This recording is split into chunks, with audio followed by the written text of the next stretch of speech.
is up, Roto Grinders? Dean here. That's Dean 7904 if you want to get all technical. Happy Monday. Happy Memorial Day. We are here early because there was some early baseball. We have Blender rocking out, thoroughly enjoying himself, invading his time space. Normally, this is what's McCool doing right now. This is Mondays with McCool. Where is James? He's got to be furious that we're bumping him today. What's up, Blender? He's got the day off, Dean. I told him, I said, here's some holiday. There you go, it's holiday. You're off. Well, there you go. Hopefully McCool was barbecuing, having himself a good time. He's probably like by his computer cranking out some numbers and like digging into some kind of algorithm, I assume.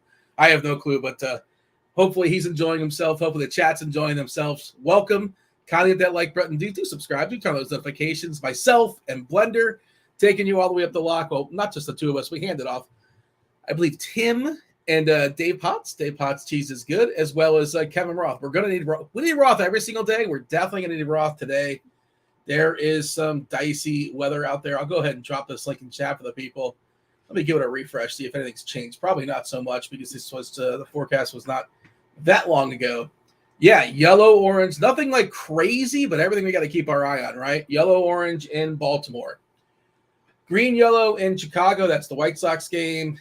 Kansas City at Minnesota's orange, yellow, orange the lead. So that could be a little bit dicey. Mets, orange, yellow for the Mets. Straight green as far as Cincinnati. Green, yellow as far as Atlanta. In Atlanta, it's orange for the Braves because they lost Ronald Acuna. He's out for the season. That's a bummer. Tore his ACL. Second major injury. I was in the ballpark for the first one, Blender. That was all my fault when Jazz Chisholm hit a inside the park homer off of that was a couple of years ago when Acuna was his knee. I think it was his knee. It's terrible. Hopefully he comes back better than ever.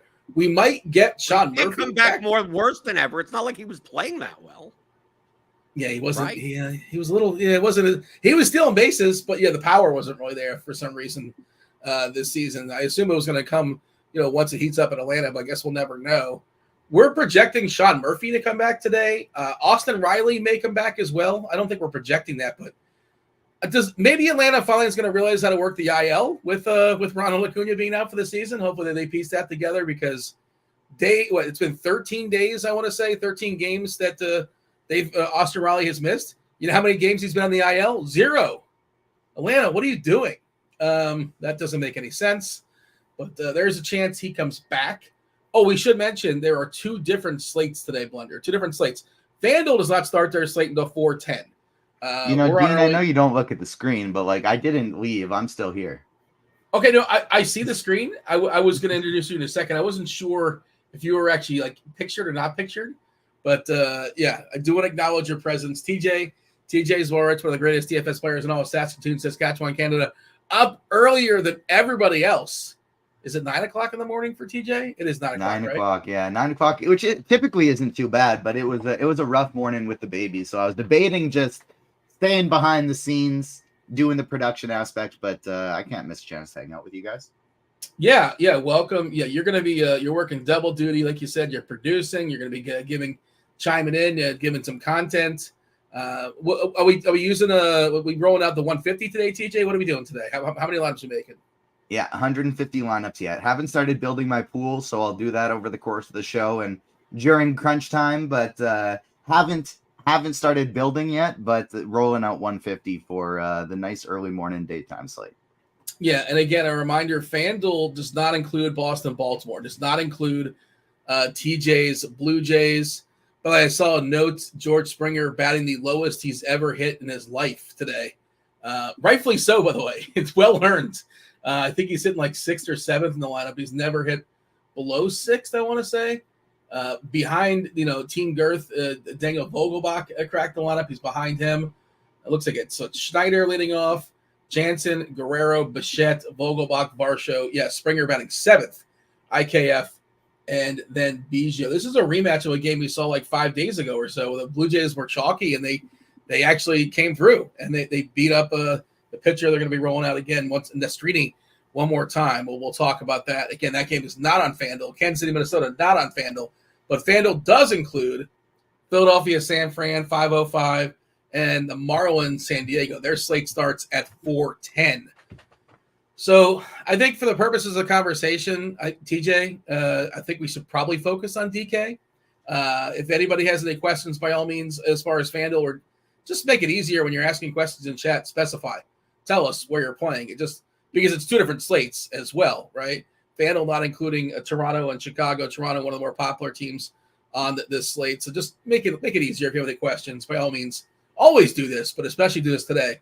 Let us know where you're shopping, what kind of tournament you're playing. You're playing cash, you're playing GPPs, you're playing single entry, you're playing large field. All that kind of stuff does help us. Blender screenshot. Oh, by the way, we're doing Movie Monday. We are doing Movie Monday. I put it together at the last second, so hopefully this will work. I had to explain. This is embarrassing. I can't believe. I thought Blender was a huge fan of mine. I had to explain to Blender what Movie Monday was. We did play Athlete or Fleet Thursday, as Devin called it, on Thursday, and that was a train wreck, Dean. Why do you think I forget what the hell it is you're doing? I saw you did that. You gave the clues out in the wrong order. People got it too quickly, so you wonder why. I don't pay attention to your little gimmicks on the show. How dare you, gimmicks? It was just that was just a pilot. That was just a pilot, and we got picked up for a whole season. We got 13 episodes. Based on that, I'm not very high standard. Yeah, it's not one of the biggest networks. Like the WB picked us up or something like that. No, this isn't like a major network or nothing like that. But yeah, if you love Fleet Thursday, you're gonna love Movie Monday. Should we go ahead and give out the first? And it makes sense. I mean, your gimmicks are going direct to DVD. Yes. Well, if anybody, I always ask this. What was the last DVD you remember purchasing? I could not tell you. It's got to be 20 years since I've last. I was never a DVD guy. Count? What is it? Do Blu-rays count? Tell me why did people love Blu-rays so much? I never really got it. It's just DVD but high def. Yeah, I know, but it's basically the same thing, but it looks a little bit cooler, I guess. And they would add some director commentary most of the time. Well, do you have an answer for that, TJ? What was the last Blu-ray you purchased? Was it recent, in the last 5 years? Yeah, like a week and a half ago, 2 weeks ago. Oh, okay. What did you purchase a week and a half ago? That might be a slight under exaggeration. I guess like maybe one came in the mail about 2 weeks ago. I got Iron Claw. But I'm a big physical media guy. Things can get deleted off of streaming at a moment's notice and then just never exist anymore. And so I'm a big physical media guy, especially as streamers conglomerate and it gets less user friendly here in the future. Best Buy doesn't even sell physical media anymore. It's dying. And so sad. I'm a big fan of keeping it, buying it, collecting it, especially because it might be disappearing. Right. It's very concerning that we won't have access to Paul Blart Mall Cop 2. And they just go off the streaming and no one has. I don't have a physical copy. I swear it happened. I know you make jokes, but there are a lot better content that's getting deleted for tax write-off purposes on streaming services. Well, the Marvel movie was that's the famous one. Was it the Acme? Was it was it Acme? Was it Roadrunner? Coyote versus Acme. There you go. I was getting there. John Cena was in it. Apparently, it was supposed to be pretty good, but they threw it off. It was like a tax write-off. And by the way, I did just see the Iron Claw. But that one never even got released. There's been lots that terrible. Willow, the Lucasfilm product on Disney Plus, got one season, and it didn't hit their viewership expectations, and now it's just like it's impossible to watch anywhere. You mentioned Iron Claw. What made you purchase that? I just watched the movie on Max. I watched it this weekend actually. Yeah, it wasn't out yet when I got it, but still, I wanted it. I wanted it regardless. I know Blender's a big wrestling guy. You probably watched Iron Claw. I haven't seen it yet. Oh, jeez. I won't spoil it for you. You probably know the story. You don't have to spoil it. The problem is that I'm going to watch it, and I'm going to pay more attention to how factually inaccurure a lot of the stuff is. Well, I mean, come on. Rather than the movie. Yeah, Rudy was offsides. You want to sit there and get out your red pen, who? Of course, Joe Montana, who was on those Rudy teams, is like, I don't remember Rudy. This whole thing is made up. But is the first clue period piece? Is that what I see on the screen? The first clue is period piece, and if people want to, they want to get themselves, a week free of RG Premium. A week free of RG Premium. You got to tell me what movie we're talking about.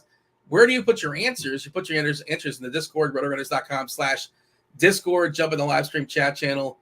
TJ will be monitoring. I'm going to be monitoring as well. See if anybody gets the answer correctly. Hopefully nobody binks it. That's the thing. The very first guess from Gregorius the Wise binked it already. You got to be kidding me. No, the very first comment. How? Unbelievable. I got to stop making these things too easy. It's just a period piece, and that's that. Really? Yeah, but how many popular period pieces that you'd probably make a clue about? I mean, like, I didn't see. I'm not in the Discord, so I have no idea. But like, I would go with like a Titanic. I would go with that's a period piece. Yeah, it's not Titanic. Saving Private Ryan. Gregorius the Wise says it's Memorial Day. Oh, it's Memorial. Yeah. Okay. Yeah. All right. That's it. That's it. I gotta stop. I gotta stop being too good. You know what it was? People have guilted me and said, "Dean, you make this game too hard. We're giving away a week free of RG Premium. You got to earn this, and I make it way too easy." Here's the thing. I think what you need to do here is you either do like very good clues, but it's a movie like this one that's quite well known that fits the day that people will immediately think of, or the clues make no sense, but it's still a very well known movie, and it's like, how was I supposed to get there? You gotta find maybe some sneakier movies that the clues match them up, but they gotta be sneakier. We have to go back to the drawing board. Dean, you're making these so easy that we should just be giving out a free hour of RG Premium. An hour. That's it. 3 a.m. to 4 a.m. That's the block. That's Set your alarm. Devin, are you juicing them up with a week free? Are you hooking them up with the I see Devin hanging out in chat. I guess, or TJ, I don't know if you have access to do such a thing, but I DM Devin. I DM Devin to who unbelievable. Because that's I still haven't seen the answer, and because I'm not in the Discord. Well, you can play along now. Everybody you can get your reps in. You can play along and do the same thing like I did last week, where I didn't get Tim Duncan until a certain time. You're a terrible contestant. So it's not Saving Private Ryan. I'm assuming. Well, why do you say that? I don't know, because that would be more that should be more on D-Day than on Memorial Day. Right. They're going to get all technical on me. Yes. All right. You are probably miserable to watch a movie with. That does make sense. Hey, let's talk about today's slate. We got an hour until we hand it off to crunch time. I did mention we're going to keep our eye on the weather, but we're also going to keep you updated on that on an hour. In an hour or so, hopefully, maybe it gets a little more clarity, but there's multiple games we got to keep our eye on. 2 different slates that we're talking about here, Blender, but give me the overview, Blender. And again, I understand there's 2 distinctly different slates. But I think one of the bigger stories is lack of reliable pitching. Just what are you seeing as far as the big picture at Forest, Blender? And then we'll go to TJ. Well, it looks like there's going to be offense today. We have teams that have healthy implied team totals. I mean, Baltimore's almost at 5. Toronto's over 5. Cincinnati's almost 5. Atlanta's at almost 5. Obviously, we have the Coors game with the Guardians and the Rockies. Both teams over 5. The Dodgers 4.65. I mean, it's healthy enough team totals that outside of a couple of teams, you could feel free to stack kind of a lot of them. And also from a pitching standpoint, I think there's 4 pitchers. I mean, to me, I'm making 5 lineups today. My pool is only 4 pitchers, but they're not. That there may not be a must-have pitcher today. Could me and TJ guess your 4 pitchers? I mean, yeah, it's kind of easy. I think it's pretty clear, but Steele, Ryan, Morton, Bassett. Yeah. I think Lynn should be in the pool. I could. I mean, he's gonna. I'd rather play 2 of those plays out from my pool already. You've X2 out? Yeah. You've X2 out of Steele, Ryan, Bassett, and Morton. Yes. Okay. Interesting. Who do we think TJ X'd out here, Blender? Steele, Ryan, Bassett, Morton. TJ X'd out 2 of those guys. Who would be the 2 X's? Morning Grind viewers know. Steve is saying Austin Gomber for all the money in chat. I mean, that dude he's got the horseshoe right up the caboose. He's been super, super lucky.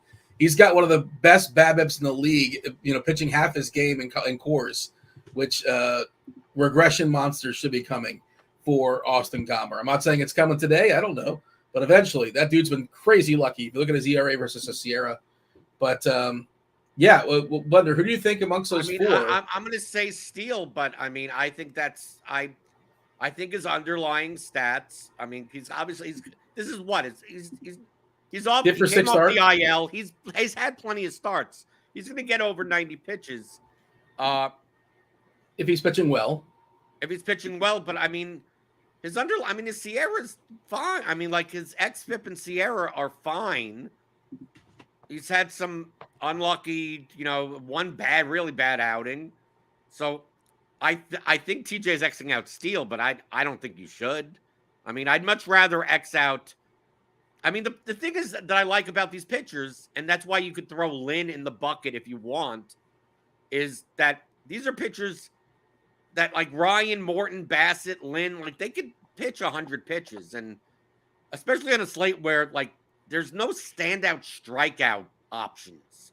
Like even Joe Ryan is not like that high end of a strikeout pitcher anymore. I don't feel like I'm getting burned by anyone else. The high strikeout pitcher option on the slate is Nick Lodolo, but coming off the IL, I don't think he pitches more than 80 pitches. So at 9,800, I kind of don't want to do that. So I'm gonna guess for TJ, Steele, and I'm assuming he's just not a Chris Bassett guy. Well, no, he's going to play Bassett. TJ can be a bit of a homer. Yeah, he can't help himself sometimes. It's the White Sox, right? So I'm going to say TJ. He's got Bassett in his pool. So it's a question of who among Steele, Ryan, Morton is he also going to be pitching? I think he pitches Joe Ryan. Just because ball salary is not a big deal in this slate. Yeah, you have the money there's enough value on the slate, Dean, that you could play. I mean, you could play. If you want to play like a full Guardian stack or something, then you probably can't. You have to do something like Steele Bassett, to get a little bit cheaper. But for the most part, I mean, we got like Dylan Carlson and Jonathan Rodriguez. We got like Mason Wynn. We got some like cheaper guys as like one-offs that do I think Joe Ryan is necessarily worth 10.3K for his ceiling?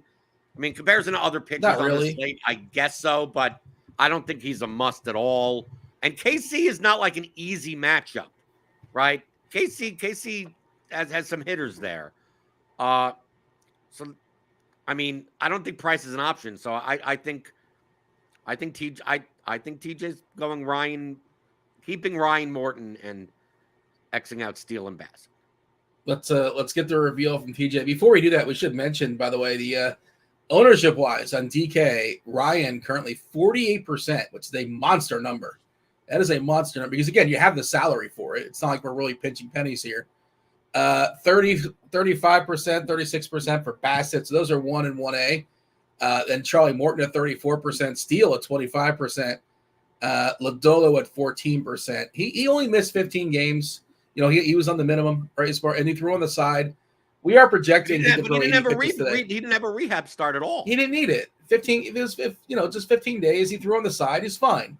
The rehab, you don't. It was a groin. He's fine. His groin's okay now. By the way, the Cubs and the Cardinals probably a little tired. They both played late last night with a rain delay, right? They played deep into the night. Not too deep, but like what time did that game end? 11 o'clock, midnight or so. I know they have these cush planes and all that kind of stuff, but both St. Louis and Chicago playing fairly early, after a night game and traveling. Just throwing that out there. All right, give us the big reveal, TJ. What are we doing as far as pitchers tonight?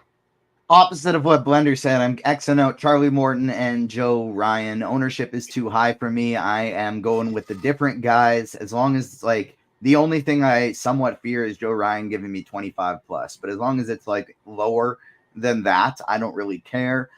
Kansas City is one of the best offenses on the slate outside of matchup, and I think they're going to take it to him today. So 50% Joe Ryan, I'm out, and I want to play a lot of Kansas City. I didn't expect TJ. I didn't expect you to do the whole adjusted for ownership thing. I mean, like if I knew that was a factor, that's typically what I've been doing in that's MLB condescending lately. Almost like TJ's not even aware that that's a thing. No, that's the right thing to do. Typically, TJ's like that's even more condescending. I did not expect TJ to do the right thing. That's not a condescending thing to say. No.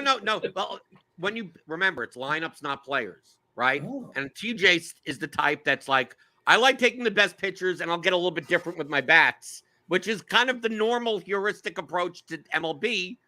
And that's why I didn't expect to be like, no. TJ's like, no, I'm just stacking cores and just playing different pitchers. Like, that's the other lineup construction way to go. And I just expected more of the I'm just going to lock in the good pitchers and find, like a Minnesota stack or, something like off the board. I expect my thought process today is I don't think any of them are good pitchers. Like, I don't like any of these guys any more than the other ones. Ryan and Morton, I don't have anything against them, but they just shouldn't be, to me, double, triple some of these other guys. So I'll take shots on Lance Lynn. I'm even going to be playing, like, Bassett is still in the pool just because I think, even though he's not a big strikeout guy, a complete game is very much in the cards against a team like the White Sox, especially when the Blue Jays bullpen just got absolutely demolished yesterday. Yeah, the offense was great. They put up 11 runs, and they lost 14-11.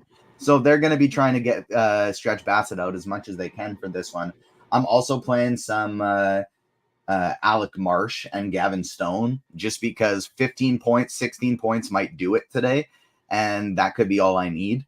And so I'm keeping them in the pool, and then Lodolo I'm playing as well, just because he might only pitch 80 pitches. He's probably going to only pitch 80 pitches, but he could still get 7-8 strikeouts in that time. And if he does, I'm going to make sure that could be enough to outscore Ryan. And then if he happens to be like, we haven't gotten any news on his pitch count. And so if he happens to be ready to throw 90 plus pitches, he could end up being the highest scoring pitcher on the slate. Yeah, again, I think the IL stint is a little bit exaggerated. And Lodolo is not a guy that they really, well, I guess he's gone 90 pitches several times this year.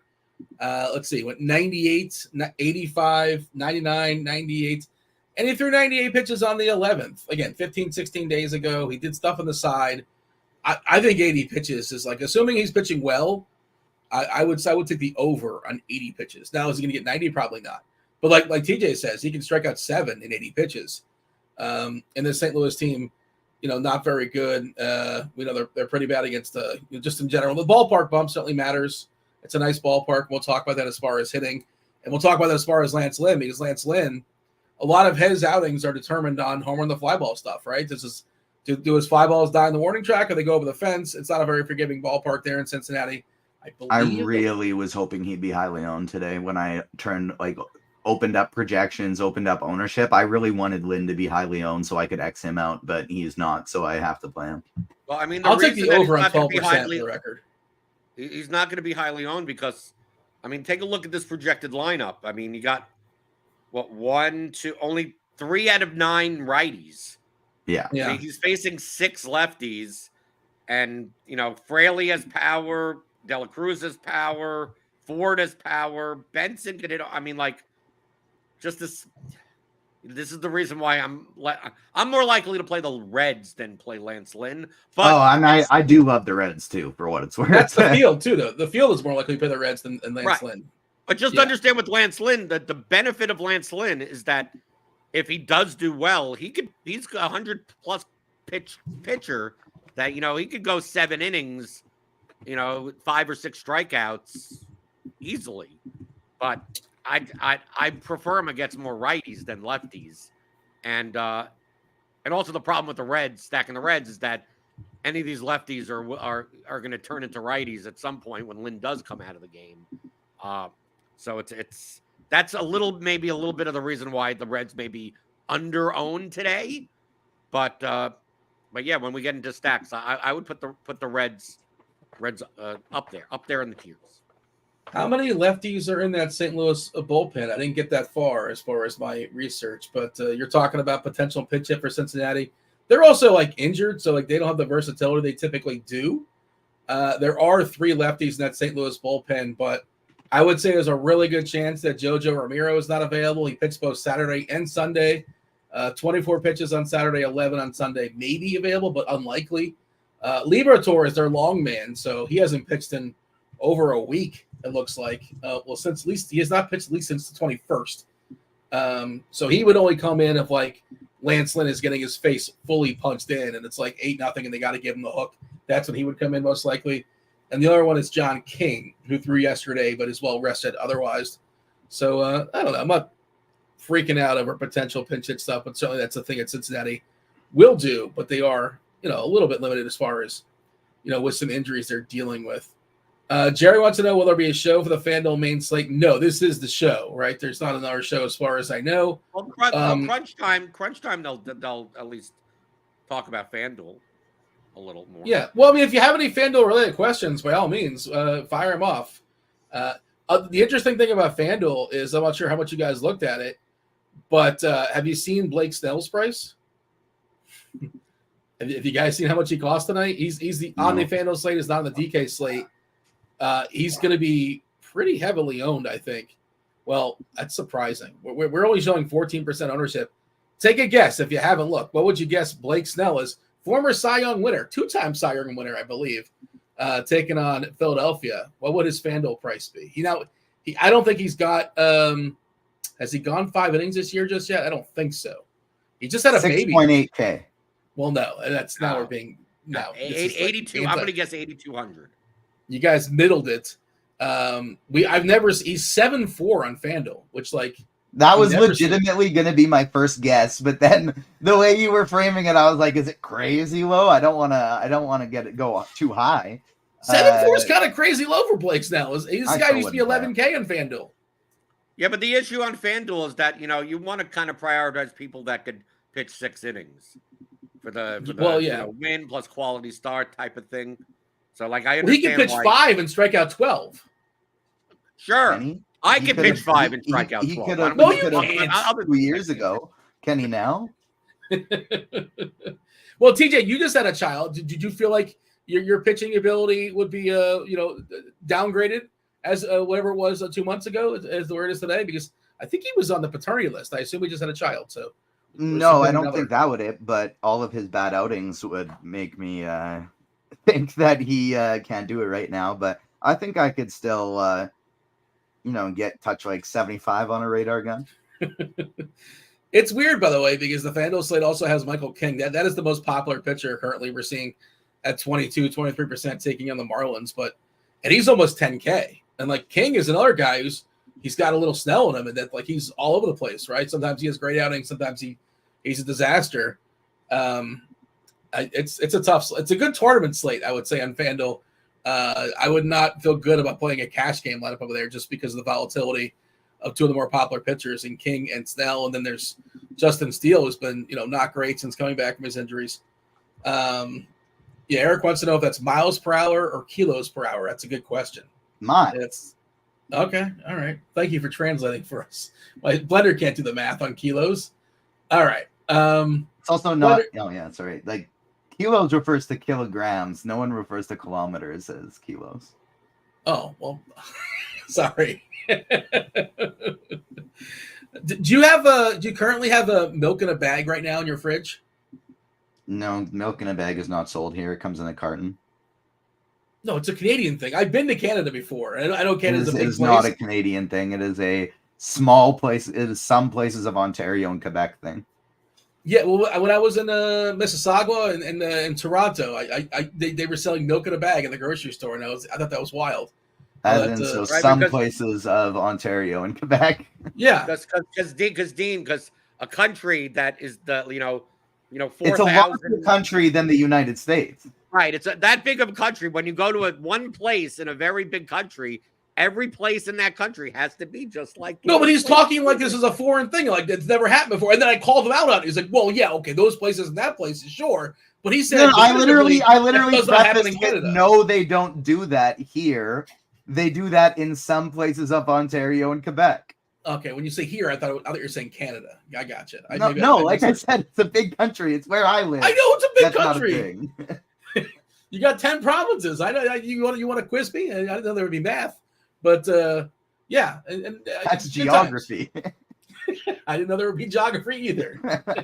Well, I said 10, so I just counted them all up in my head. So as I do a Google search to make sure I got them all right. Moose Jaw? You nailed that one. Or is that just a city? What? All right. Isn't Moose Jaw? Is that a city? That's not a province. Moose Jaw is a city in Saskatchewan where I live. Oh, there you go. Shout out to Moose Jaw. All right. They don't. You're not going to find any milk in a bag in Moose Jaw. That's for sure. No. All right. Tim hanging out in chat. Tim saying no chance Dean has been a candidate. Why would I make that up? That's what a weird lie that would be. What a strange humble brag. Tim will be on later, by the way. It's going to be 45 minutes. You guys get Tim. You get Dave Potts. You get Kevin Roth. Again, if you have any, we're covering both FanDuel and DK. Blender, you said that there's you're saying the Crunch Time show. There's not going to be a Crunch Time show later, but Crunch Time we'll discuss. Crunch Time after us. I mean, right. They'll take questions, but they'll only be covering the DK main slate since that's the one that walks right away. Yeah, I imagine that is the case as well. Blender, you said you're making 5 lineups. Are you making any sort of like bold stances? Are you putting Joe Ryan in every single one of them? Are you fading Justin Steele in every single one of them? Or are you just kind of getting like a combination platter? Combination, whatever fits. I mean, the Justin's like I will play Justin Steele, Chris Bassett type of lineups that have a little bit more expensive batters in it, and the cheaper stacks will be more like Ryan Morton type of line. It's whatever fit. I'm just playing those 4 pitches. Like I'm looking at the bat projections. It's like I understand if Lodolo is going to be like low under single digit owned, taking a shot at 9,800 there, only because it's more of an option today because. Just like TJ said, I'm not sure if any other pitcher like kills you. Like, let's say Lodolo goes out and throws 4 innings with 5 strikeouts and 1 earned run and puts up like 17 or something like it's quite possible that's fine. Like, because like no pitcher puts up more than 20. So it's like, even in that scenario, you may be fine. But if there's any pitcher that's going to pitch, that strike out like 8 guys in 4 innings, it's probably Lodolo more than anyone else on the slate. And then you look at all these other pitchers, and it's like, am I getting beaten by Cole Irvin today? Am I getting beaten by Tyler McGill or Robert Gasser or anything? It's like, can you take shots on any of these pitchers? Like, I guess so, but I don't see them. I don't think it's going to be the type of thing where like Alec Marsh puts up 32 points and it's like you need him. So like it's small sample stuff. I think as long as you get 30 to 35 points total out of your 2 pitching spots, I think you're going to be fine. Gasser's got like an 8% K rate so far this season. The swinging strike rate suggests it should be higher, but it's not good. Not walking anybody, but it's really, really small sample stuff. I'm looking at the props, and like the biggest number we have is 6.5 for Joe Ryan, and the juice is on the under. Lodolo 5.5, but the juice is on the over. Charlie Morton 5.5, but pretty heavy juice on the over at -144, according to Lineup HQ. I don't like pitching Charlie Morton, but like he should be fine, right? I also want Dean. I also want to mention this. Michael Dompey brings up a good point in chat that we haven't really addressed here. Is that based on the weather report? Like if Minnesota looks dicey, I mean, Joe Ryan at 10-3 with possible PPD or even like just game-ending delay in a 3rd inning or something. Like maybe he's the one where I'm less likely to play him and hope that the field goes there and something happens. I'm not sure if that matters in the Baltimore game or the Mets game. I mean, I guess if you're playing Gavin Stone, but it's not like he's going to be that popular. And I doubt people are playing much of Irvin or Criswell. No. So yeah, there is going to be. If let's say an hour from now, Minnesota looks bad. Looks like this could be problems. Like this ownership on Ryan is going to go somewhere. Chris Bassett's like 80% owned. Right. It's going to go to Morton and Bassett and Steele, and Lynn is going to get some of it. Even Lodolo will get some of it as well. So just don't necessarily assume that Joe Ryan is going to be like 48% owned because he may be, even if we don't get information, maybe people will be scared off enough about it. It's a 2:10 Eastern game. So we're more likely to get like better news before like the 4 p.m. type of games. But I know people may not play it as much. Maybe he ends up being 35% owned and not 48% owned. I don't know what we can say about that now, though. I mean, I think our audience is smart enough to understand that like these numbers will change if the weather risk is enhanced. Roth will let him know in 45 minutes to the best of his abilities. Like you said, it's a 2:10 game, so it is fluid. It's a situation that's in flux. I'll go ahead and read it. And You're giving way too much credit to the audience, though. Dean, they because got the movie Monday. Yeah, that's what I was going to say. Just because they could get your easy on these gimmicks doesn't make them smart. You make it so easy that everyone looks like a genius to you. Terrible job by me. Just really horrendous. I'll never make it that easy ever again. What's the second clue? Have I got? Is it Saving Private Ryan? Did I guess it? The second clue is you did. You got it. It's over. It's over, Dean. It's over, Dean. It's over now. The second clue was penny pinching. Penny pinching. See, that should have been the first clue. I need to hit you up for first clue was period piece. Like, okay, there's a billion movies that are period pieces. Yeah, but it's Memorial Day, and I guessed two period pieces. Look, I guessed two period pieces before I realized it was Memorial Day, and I got it. So, I went Titanic, Saving Private Ryan. You're like, oh, it's done. It's like, really? Alex says Sense and Sensibility. Yes, that would have been an amazing one to do. Nobody in this chat. Let me know in chat if you've watched Sense and Sensibility. Just like a 1 in chat or something. But what's the over-under number of people that saw Sense and Sensibility in the chat currently? 2.5? What's the line? That's why that should have been the movie that you did. That's why. No, because then now we're just annoying the people with the movies they've never seen before and never would watch. There's a happy sweet spot somewhere. Have you seen my that's my shtick. I want to annoy people like that. Yeah, well, I'm a man of the people and you're not, is what we're clearly saying. And I think only TJ on this is show, too. You're horrible. You're not a man of the people on the 5 o'clock show. This show, just because in comparing to me, you are the man of the people. I play a heel at 5 o'clock, but early in the afternoon. Right. You're the baby face now. You're right. Clue number 3, by the way, was mission. Mission was clue number 3, just for funsies. There you go. All right. What else do we need to know about pitching? Anything else before we step aside and get out of here and talk about some stacks? We stack them up. TJ, you have any super ambitious thoughts as far as pitching outside of I'm going to not play 2 of the bigger pitchers on the board that, again, they're not great, but you got to play 2 of them, right? No matter how good the pitching options are or how bad they are, you still have to play 2. They're not amazing. They're acceptable, but that's, ownership now. By the way, hit a refresh. Joe Ryan is out to 52% on DK, 35% Bassett, 32 Morton, 25 Steele, 12 Lynn, Lodolo at 10. TJ, anything else profound you want to say as far as pitchers? I think Lodolo is the top tournament option. I'm going to be pitching guys like Gavin Stone and Alec Marsh just because they're projecting for 7% and 4% ownership right now, and I don't think they're that different than a Charlie Morton. Gavin Stone's not going to strike literally anybody out, but he's a good ground ball guy and could eat up some innings. Bassett's the same, but a better version. And then Lance Lynn, guy who could throw 110 pitches at 12% projected ownership. I will be playing him, even though I don't like it. Steele and Bassett are the somewhat chalky guys I'm keeping in my pool. What are the Sims showing you? I don't. Who's got control of the board here? Is that Blender? I can't. Okay, so you stole control from TJ. I'm running the 3. Yes. Okay. Well, what are they telling you? Okay, so I just did small field, wide results. I mean, just basic stuff. Nothing customizations or anything like that. Because I'm playing more of the smaller field stuff than the larger field stuff. Obviously, this is based on 10:59 a.m. We don't have all the lineups in. It treats it as weather's no problem, all that type of stuff. And look, using the RG projections. Starting pitcher, Steele and Bassett. I mean, TJ is a SimLabs user because he went by SimLabs.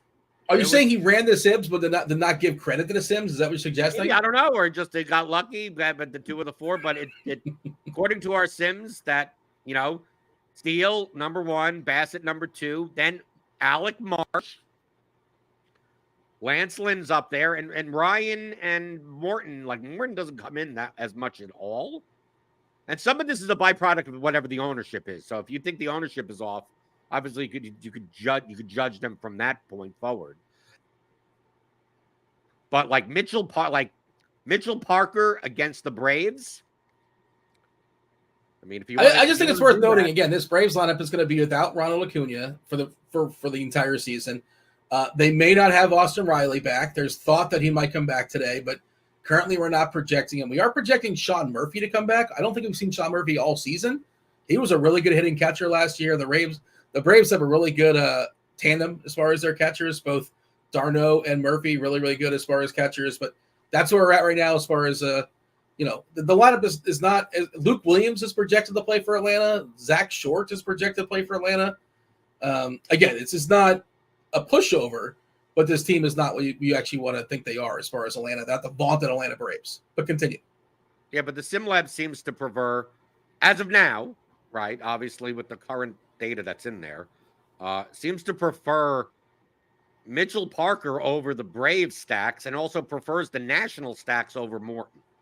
And Ryan, at his price, I mean, it's not like it says that the Royals are great or anything, but that Ryan may not have the ceiling or whatever, that he's only showing up in 11% of lineups on this run.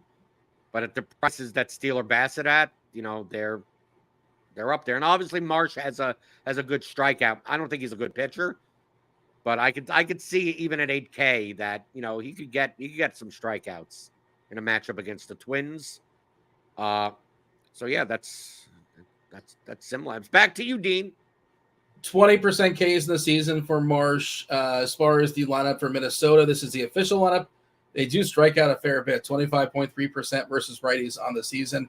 Shout out to TJ. Shout out to the Spidey Bombs. I see Spidey helped Mamba take down 5K yesterday. Yeah, man, yesterday's slate, not that we're forward thinking, we care about today and today only, but that was a great example of shortstop is an awesome position. And I think Crawford was pretty heavily owned for Seattle because he was leading off against Washington. But it's Bobby Witt's right there. I think he homered. And Seager at 2. It's I was excited when Witt hit, and I did not have Seager. But and that was the slate. And you eat the chalk, J-Rod. But TJ, you made yourself some money as well. I see you're doing the Johnny Manziel. I don't know who. Spidey bombs are popping. We are 6 likes away from the first one. We will get the second one at 100 likes. So keep smashing the like button because we hit not 1 but 2 Spidey bombs yesterday, and one of them hit double doms. So after a dreadfully cold April and start to May, we have really, really been heating up the last couple weeks. What also makes it better or easier to hit homers when the weather is hot, and it is heating up in many places.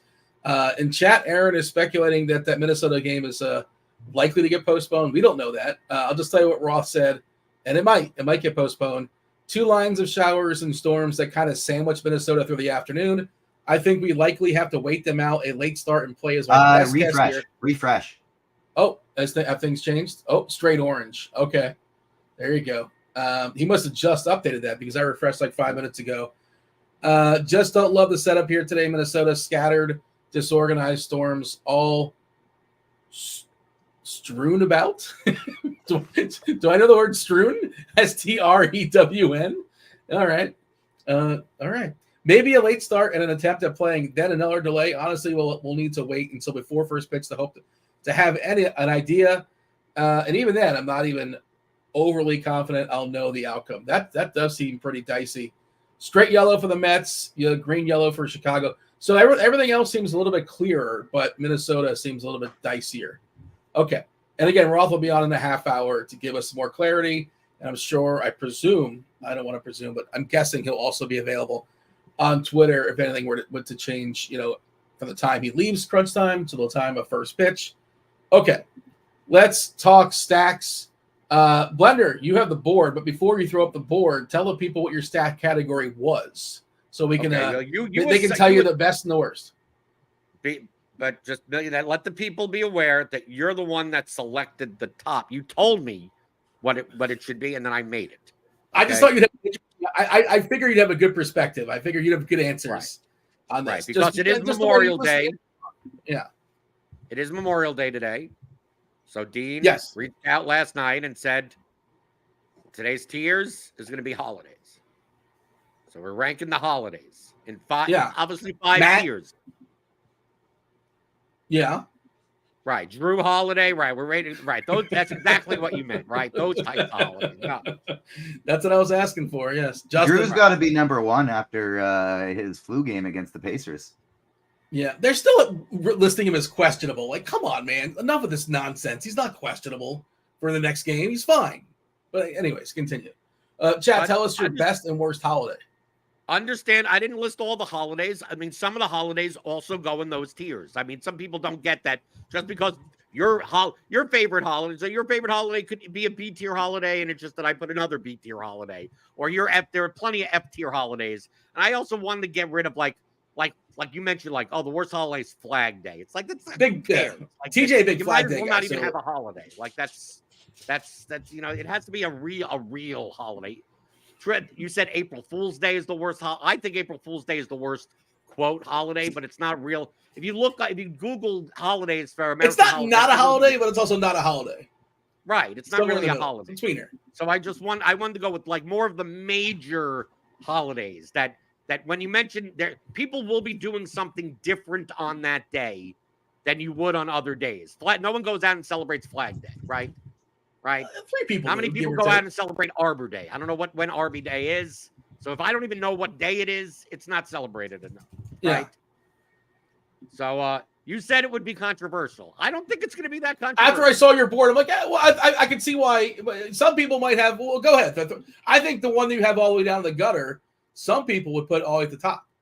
Okay. Well, here are my tiers. Okay. There's it up. So, if you want me to explain shortly why I put the tiers in the way they are. Sure. I'm using my entire life experience for all these holidays. Okay. So it's not only what it is now, but it also what it is when you were younger. Right. Yeah. So you have to amalgamate it all together. By far, the top tier holiday is Christmas. I'm Jewish, and I'll still rate Christmas as the top tier holiday because, one, you get an entire week off of school because of, I mean, like even when you're older, like once December 22nd comes around, no one does any more work until like January 3rd. Like it's a given that it's Christmas season and you could just get away with murder. Like if you want to take off on that with Random Tuesday, no one cares. It's Christmas week and you get a whole week off of school. Then on Christmas Eve, you get 5 basketball games. You get football now. Right. Well, even that. But like even if you're Jewish, it's like Christmas Eve. You get an empty movie theater and Chinese food. You're good. And then you wake up in the morning. You don't get any gifts because you already got Hanukkah gifts probably 2 weeks ago. But then all your friends get all the cool video games, and then you go out and you play. It's like having your own toys, and you didn't even get it. I mean, it's like everyone got gifts, and now you get to play your friends' video games and everything like that. Christmas is the top tier holiday by far, and of course, I'm not limiting like anything about getting together with your family, and that's why the number one on the bottom is going to be in play. So I'm just going by the fact of like you. Who works during Christmas week? Who goes to school? You get presents and like great. Christmas, best holiday in the world. I think you would. I think everyone's in agreement. Does anyone put Christmas in like the bottom? Probably not. I mean, I'm sure. Well, I'm sure somebody does, but yeah, if you're going to take a consensus, it's probably going to be number one. TJ? Yeah, I would have it number one for me as well. I think that's a really good list. Like, I would kick out July 4th, obviously, but I'd sub Easter in there. But I think it's a very solid list. Right, Milk in a Bag Day is in the middle. Right, there you go. There you go. No, Canada Day is 3 days before July 4th. It's July 1st. I don't celebrate that either, though. So I would make a sub there, but we won't need to get into the reasons. And I think it's a very solid list. Well, July 4th, I put in the middle. Because depending on your age, like July 4th, when you're younger, it's an excuse to let off fireworks, right? You got all the fireworks stuff. But then when you get older, it's like you're at home going, can please people stop with the goddamn fireworks? Dogs are freaking out. Babies are freaking out.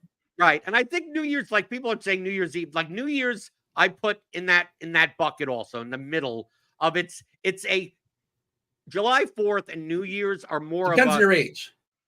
Right. Well, I don't even think it depends on your age. I think it's more of a you get together with the people that you enjoy getting together with type of holiday, right? July 4th, you invite friends over for a barbecue, right? New Year's, you go to some New Year's Eve party or something like that. It's a little bit more like social, but in your own social circle rather than with just people that you happen to share blood with, right? Like it's like you get to just like pick and choose what you want to do. So July 4th's in there. Halloween is a B tier holiday. When you're obviously it's one of the best holidays when you're a kid, right? Go out, dress up, cause ruckus, ring on people's doorbells, eat as much candy as you want. What kid doesn't want to? I mean, come on. It's like it's the only day of the year where it's perfectly fine to just completely just like gorge on candy. And even when you're a teenager, even when you're like 14, 15, all you have to do is like put on like a Rangers jersey or something, and that's your costume, and you can still get your candy, right? 15's the gray and then when area, you get a little older, and the best part is when you're like a little like late high school or something like that, or early college, like especially if you're a guy, all the women want to dress up as sexy witches, sexy something or other, whatever like that. So it's a nice little holiday for that as well. And even when you're older, you get to do some kooky things. So I think Halloween is a B tier holiday. And I don't think any of this Valentine's is Day. controversial. Does anyone hate Halloween? Who hates Halloween? Some people probably don't like it. They want to be left alone. They don't want people knocking on their door. Tim seems like a guy who would hate Halloween. Yeah, that's a good call. We can ask Tim when he comes on. Tim will be on. I guess would guess Halloween are people that hate fun. There's a correlation. There's a Venn diagram for sure.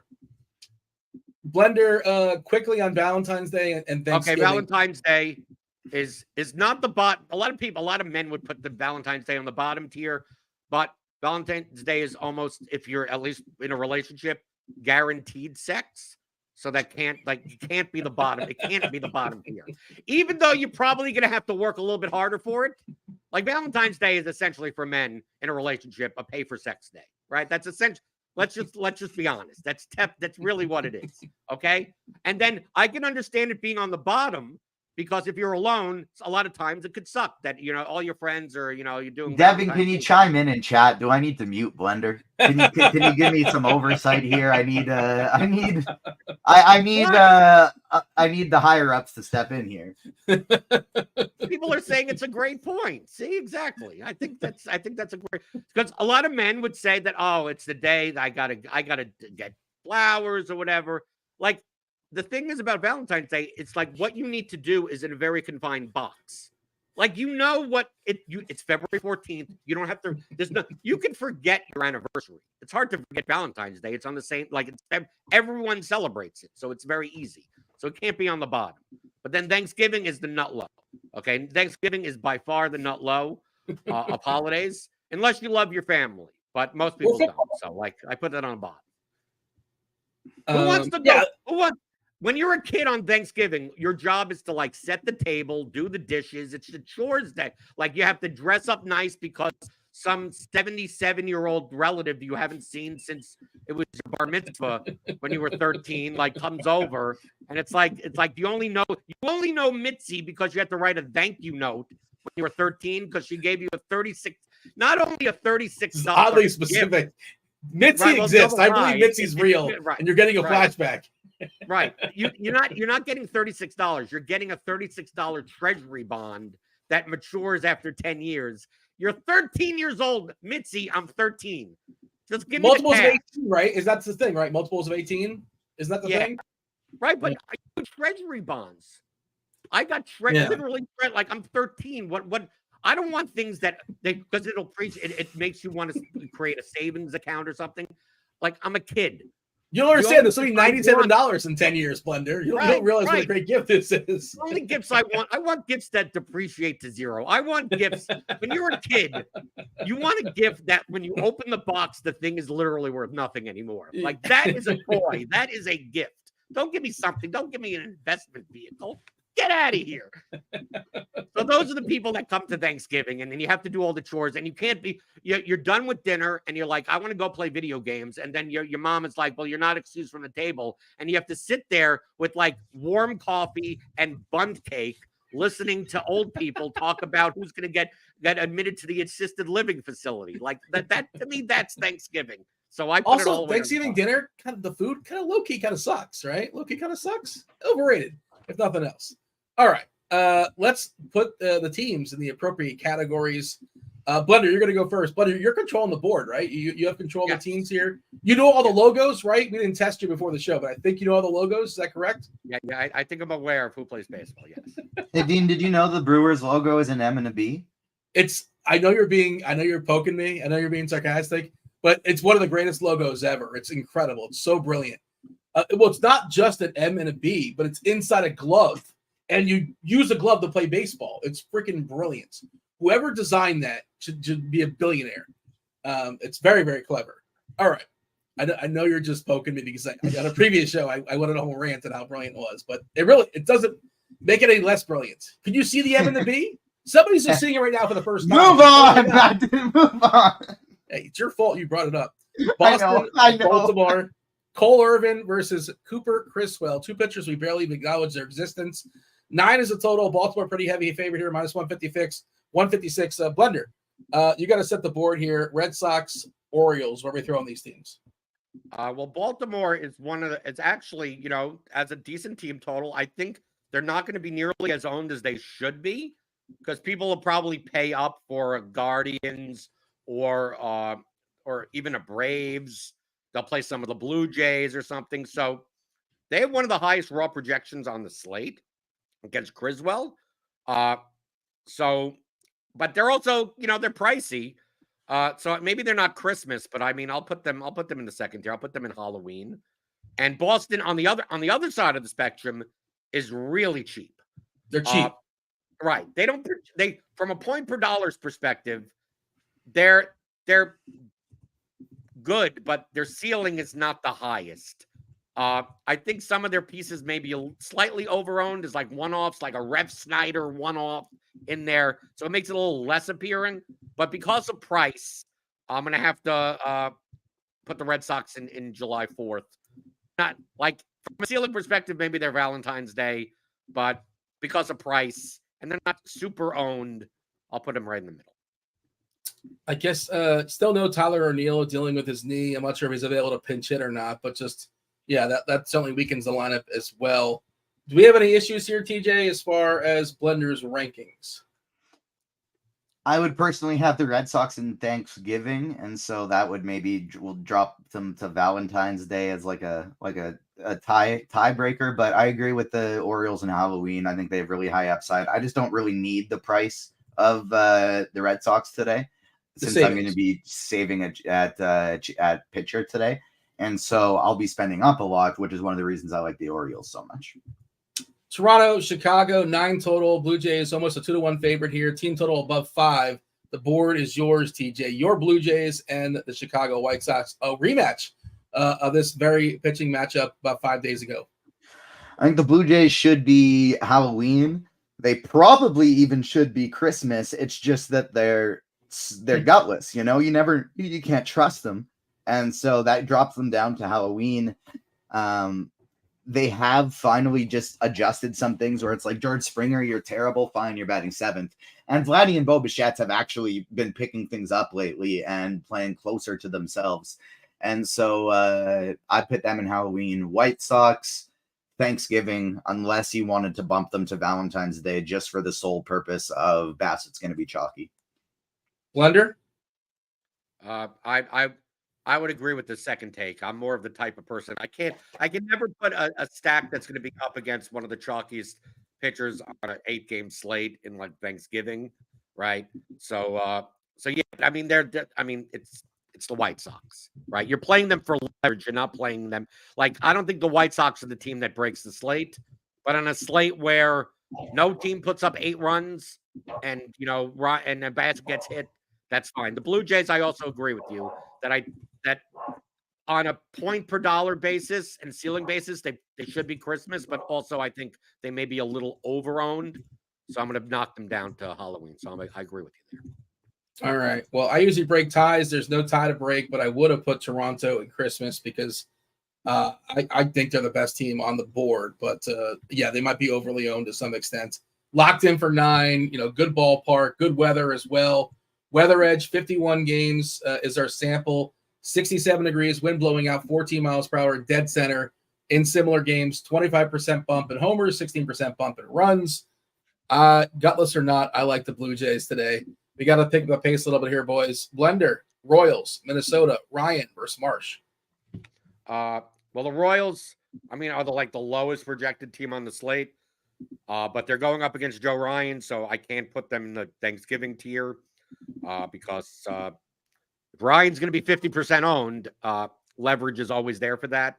And the Twins, I'm not hot with going against Alec Marsh.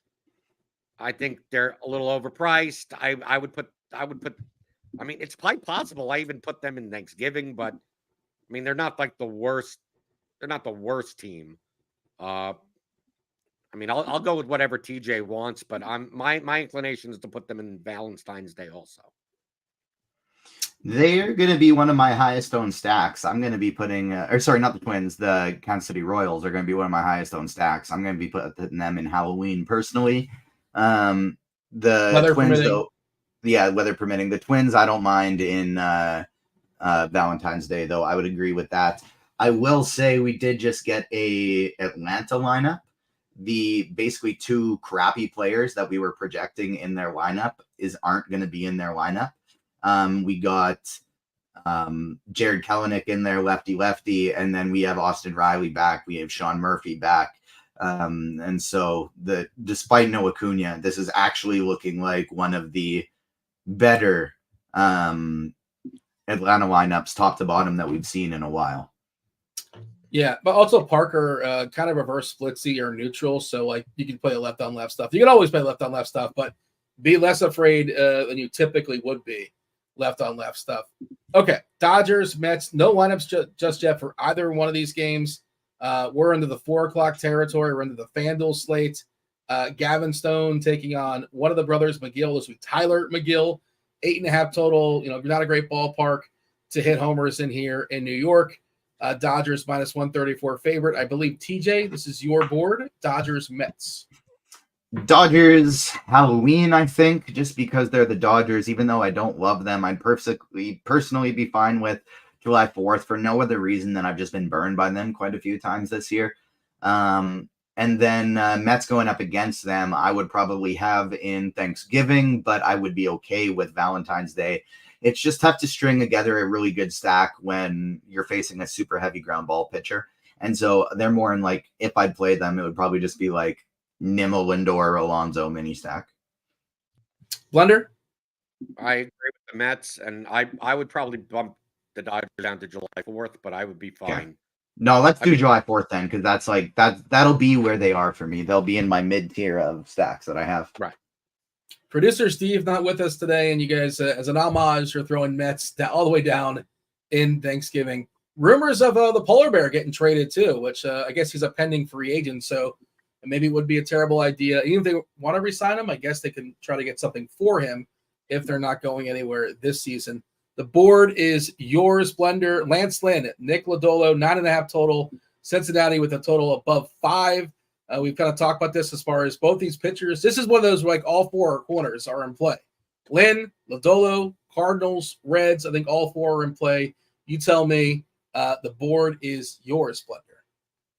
I mean, this is tough because like the Cardinals, if Lodolo doesn't have his stuff or he doesn't pitch as long, I mean, they have a pretty healthy team. I mean, like 4.5 is pretty decent with the ballpark upgrade, and they're cheap too. They're very cheap, but like TJ said, like if Ryan is out of play, especially, like I'm not sure how cheap you really need to go.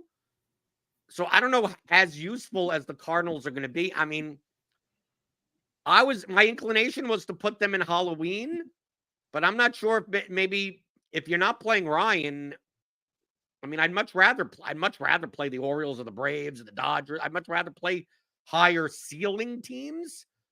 So it's tough for me because I mean, I'll put them where, I mean, you know me, I'm a vomit stack person, so I'm going to put them in Halloween until TJ tells me otherwise to knock them down. And then the Reds, I also put in this level also. I think against Lance Lynn, they definitely have a ceiling. I'm more likely to play the Reds than Lance Lynn. And I think the ownership will be a little bit lower because, I mean, maybe people don't attack Lance Lynn on this slate. But he could give up 3-4 home runs, you know, no problem. So I put the Reds in that spot also. I mean, I think the game is a pretty good game. It's two pitchers that people probably don't want to attack, so it'll lower their ownership, but I don't think they're scary to attack. I'd like to attack.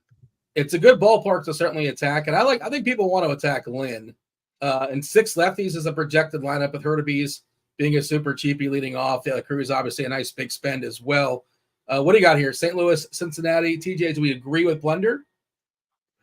I agree 100% on Cincinnati. They're right there for me. I would bump St. Louis down to July 4th just because Lodolo, even though it's a really good park, it's really good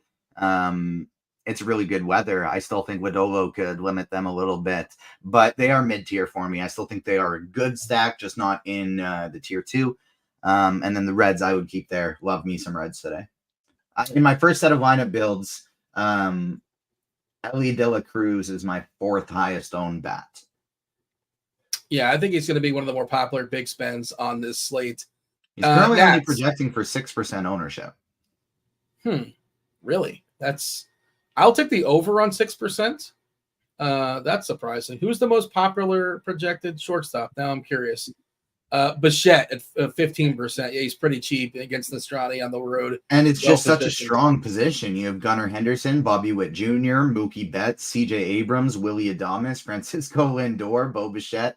Nico Horner is going to be batting leadoff today, most likely. It's a really strong position. Gunnar expected to have 5% ownership, by the way. Yeah, we need some of these shortstops to shuffle over to second base somehow. It's a really, really strong position, and some of the other positions have been weakened. Washington, Atlanta. No Washington lineup just yet. We've got Atlanta. Albies leading off. Riley is back, batting second. Ozuna, Matt Olson is starting to fire up. Sean Murphy, first game of the season, I want to say. Duvall's in there. Harris, Arcia, Kelnick. Duvall would be a pinch hit risk when a righty comes in, but I think a little bit less with Kelnick starting because that's the guy who would take him. I'm not sure who they called up. I think Kelnick and Duvall are going to just be everyday starters now. That's what I think too. I guess they have Luke Williams, who probably is like a pinch runner. I think he's fast or whatever, but yeah, I think that's going to be the case. I think the pinch hit risk goes away mostly. We'll see what they do, but TJ, I think this is your board: Washington and Atlanta. Atlanta, I would put up to Christmas today. They are cheaper without Ronald Acuna. They are easy to stack, and I really like them today. I'm putting them up at Christmas. They got super high upside, and they're not really all that expensive to get to. Washington, I would probably put in either the Valentine's Day or the July 4th tier. Probably Valentine's Day, but I don't mind bumping them up to July 4th just because Morton's going to be really highly owned. Not full on hot Atlanta, but it is at least in the 80s in Atlanta. Winds blowing out toward left center. We know with the weather edge stuff, for whatever reason, Atlanta, we have a difficult time picking up on it, but I think it's a pretty good weather there in Atlanta. Not like full-fledged, 100 degrees, 95 degrees, but it is starting to heat up. Blender, do you like Atlanta all by its lonesome up there in Christmas? And your thoughts as far as Washington? I agree completely with TJ. Atlanta, in my 5 lineups, Atlanta is one of my 2 core stacks. All right. Cubbies and the Brewers. Mentioned last night, Cubs played pretty deep into the night. Traveling as well, taking out Robert Gasser, and I believe his 8% K rate, give or take. Justin Steele on the other side. A little bit too cheap considering his skill set, but he's been a little bit unlucky as well this season. Probably some pinch hit risk on that Milwaukee side, just for the record, when Steele comes out. We don't let up just yet, but I imagine some of the lefties will be sitting. Blender, your board, Steele, Gasser, just an 8 total in this game. Yeah, I'm not a big fan of this game. I mean, I'm going to put the Brewers in Valentine's Day only because Steele is going to be owned enough that for leverage purposes, they can't be in the bottom tier for me. Although I will not be playing the Brewers. And then the Cubs. I mean, the thing about Gasser is that, yeah, he's not striking anyone out, but I mean, it's not like he has massive walk problems or just not a high upside pitcher. And I mean, the Cubs aren't going to be that owned. I'm not excited about the Cubs. I mean, I would throw them in July 4th. I'm not playing in my 5 lineups a Cub stack, but if I get a one-off Cub, I'm fine. it's right in the to me. Like I like going to TJ. I could see in his 150 set that he has some Cubs, but it's not like he's over or under. I could see it's like it's just they have some of it's there. Yeah. TJ? So I do like the Cubs. I was considering bumping them up to Halloween, but they are my 1, 2, 3, 4, 5, 6, 7th highest owned stack. I do have more Cubs than I do, or I have the exact same amount of Cubs and Dodgers. So with that being said, I think they're in the right spot. TJ, have we been unleashing some Spidey bombs, or do we have some ready to go if we hit a certain threshold as far as likes? I don't believe any have been unleashed just yet. Spidey is I have one lurking over scrolling at the bottom of the screen because we hit the plateau for the first one. We are 20 likes away from the second one. It's scrolling at the bottom. It is Bobby Witt Jr. for the very first Spidey bomb going up against Joe Ryan, weather permitting. He is plus 400 to hit a home run over on FanDuel. Keep smashing that like button. We'll get sneakier as we go. TJ, Cleveland is in Colorado. Cleveland's got a team total of 5.5. No lineups just yet, facing Austin Gomber, who's got a great ERA, but peek under the hood suggests that regression monster should be lurking. That BABIP is like 220 or 230. It's super, super goofy for a guy that pitches half his games in Coors. Xavier Curry, cool name for Cleveland, taking the bump there against the Rockies, but I don't think we're going to be rostering much. I have 11 as far as the total here. Big boy total for sure. Cleveland, Colorado. TJ, the board is yours. I think Cleveland is in Christmas. They are the number one stack on the slate. The only reason you wouldn't consider them that it would be ownership today. But I don't think it's going to be so egregious that we really have to worry about it regardless. So Cleveland is definitely number one for me. I would put the Rockies in Halloween. I actually am getting to a lot of Rockies today. Fine with July 4th, but I would have them Halloween because it's Coors. They're not as bad as I think people perceive them to be. They've been better lately. And so I like me some Rocky stacks today. Blender? I'd switch them around. Like for ownership purposes, like I put the Guardians because they're going to be, I think, a little over-owned. And I think the Rockies are going to be a little under-owned. So like my top two stacks in my 5 lineups are the Braves and the Rockies. And I'll be mixing in pretty much Orioles, Blue Jays, Reds, Guardian. I mean, I haven't made my lineups yet. And maybe use like the Cardinals guy, like someone, like a Dylan Carlson and chalky one-off type of thing. Like I mean, especially if you're not playing Joe Ryan, it may not even have to do that. But I think Xavier Curry is a perfect pitcher for like the Rockies to attack. He doesn't strike anyone out and he gives up fly balls. I mean, like if you can't hit Curry, I don't know what the hell you're going to do. And the bet has the Rockies actually higher projected than the Guardians. So I'm going to go with if TJ's fine with leaving the tiers like this, I'm fine with this. Although I'm fine the other way also. I don't think we have to. I think we can compromise in the middle and just put Guardians and Rockies in Christmas. There you go. Stack Coors today. Kind of a bullpen game for Cleveland. Curry expected to throw 72 pitches. We'll see how long he goes, but maybe 4 innings or so, give or take, depending on how well things are going. Blender and TJ, what are you guys going to give me a heads up? I don't have access. Oh, there it is. Thank you, TJ, right there on cue. I was waiting. I was like, well, crunch time should be coming here shortly, but for whatever reason, I'm not special enough to know what's going on backstage or when everybody's getting assembled in the green room. But Blender, did you have any sort of your Spidey Bomb gimmick is basically a ripoff of the bat, right? You just picked the guy who's projected the highest at a homer in the bat. That's not really helpful for the people, is it? No, I'll see that over to Tim. Tim could do it. What you're suggesting that's what Tim does when he picks his homers? No, I'm giving my authority of my venom bombed whatever to Tim on crunch time. Whatever Tim says. Dude. What is this one? What is the origin story of that? That's pretty hilarious. Yeah. Oh, look at all the fun buttons you get access to when you're producing the show, TJ.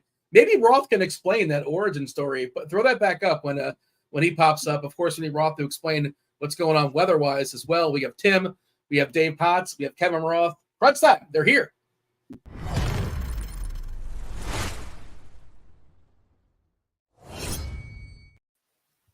Ross, do you remember the origin story? Why were you at McLovin? Do you recall what happened there? Am McLovin. No, I have no idea. I don't think I've ever even seen that in my life. I think it's better with no context, honestly. Right. I don't know. I loved it, but I have no idea where that came from. Yeah, there it is from 892 Mamona Street. All right. Yeah, now TJ's just having way too much fun producing the show. Can I yell at who made the tiers? Who made the tiers today? Oh, take a guess. You come on. You can figure this out. I guess it's got to be Blender. It's got to be, right? What absolute lunatic has Thanksgiving ranked lower than Valentine's Day? Like, in what world is that even possible? Have you met my family, Roth? I'm a Jewish New Yorker. Imagine what my family is like. No, I do, because my family is from New York, and they're not Jewish, but they sure seem it. And Thanksgiving is just a cacophony of talking over one another. It is kind of terrible, so I get it. Now do you see where I get that behavior? You know what? On second thought, your rankings are absolutely right. I take it back. Tim or Dave, would you happen to get a chance to peek Blender's rankings? Any issues? Any gripes? Do you want to agree with Blender? I mean, my initial instinct is the same as Roth's. Like, Valentine's Day should always be last, and Thanksgiving is okay. But yeah, it totally depends on if you're making it based on your own Thanksgiving. I fully understand. No problem with that. And also, you have to be fair, make it on your own Valentine's Day. Do I look like the type of person that was with someone on Valentine's Day, most Valentine's Day? Looking romantic. Right. So when I actually was with someone on Valentine's Day, that was a special thing of it bumps it up a little. I'm sorry, I'm not a ladies' man like everyone else here apparently is. And, it doesn't matter. It could be just a random Tuesday, and you get all the action you want. Like sometimes some people have to wait for Valentine's. Well, with that seamless segue, get them out of here. That was Blender. TJ's going to still be here, but he's going to go away. He's going to go backstage, but I'm going to go away for sure. Do enjoy the rest of your Memorial Day. Win some money in baseball. It's crunch time. You got TastefulTides, Tim. You got Dave Potts. You have Kevin Roth. Roth, you got to tell us what's going on weather-wise. Let us know now. Let's do it. Welcome to it, ladies and gents. You know the drill. It's crunch time, and it's early. It's, barely after 11 here, but we're hanging out, and we're going to give you some winners. We're going to give you some plays. We got two of the sharpest minds in the biz. Dave Potts, Cheese is good in the house. What up, Cheese? Yep, not much. It's an early start. It's probably already been the first of several lunchtimes for Tim. My lunchtime will be immediately after this, but a lot of good baseball. Okay, excited for it. Tim, can we confirm here that the lunchtimes have already happened for you? Yeah, I could probably go the next 2 days without eating, and I'd be okay. So, it's been quite the morning in terms of barbecues and Memorial Day festivities. So yeah, but I'm ready to talk some baseball. It sounds glorious. I am just going to be staring at a radar all day because these games are spaced out obnoxiously, and so are the rain threats, unfortunately. So let's start with that. I kind of put a tweet out recently, and I feel like it sums it up pretty well, but I will just let you guys know. In Baltimore, which is the first weather concern, I think the game's going to play fine. There's this batch of light rain that's just popping up, and they might late start for that. They could play through it if they want to. They might not want to. They could late start, let it go by, and then the game is fine. So either way, late start announcement or no late start announcement, I expect the game will play, and I do expect that there's not going to be any issues, any in-game delays. Minnesota, I have no idea what the hell is going to happen in Minnesota. A lot of people have been asking me, are pitchers okay in Minnesota? Probably not. It might work out for you, and maybe I'll know before first pitch. But as of now, it's insane to play a pitcher in Minnesota. Just don't do it. I don't think, and maybe that'll change if I don't know how the salary is structured and if you can pivot. But not knowing, or at least knowing what we know now, I think pitcher is pretty much off the table in Minnesota. There's late start delay, there's in-game delay, there's postponement delay potential. There's just a lot that could go wrong. And then last but not least is New York.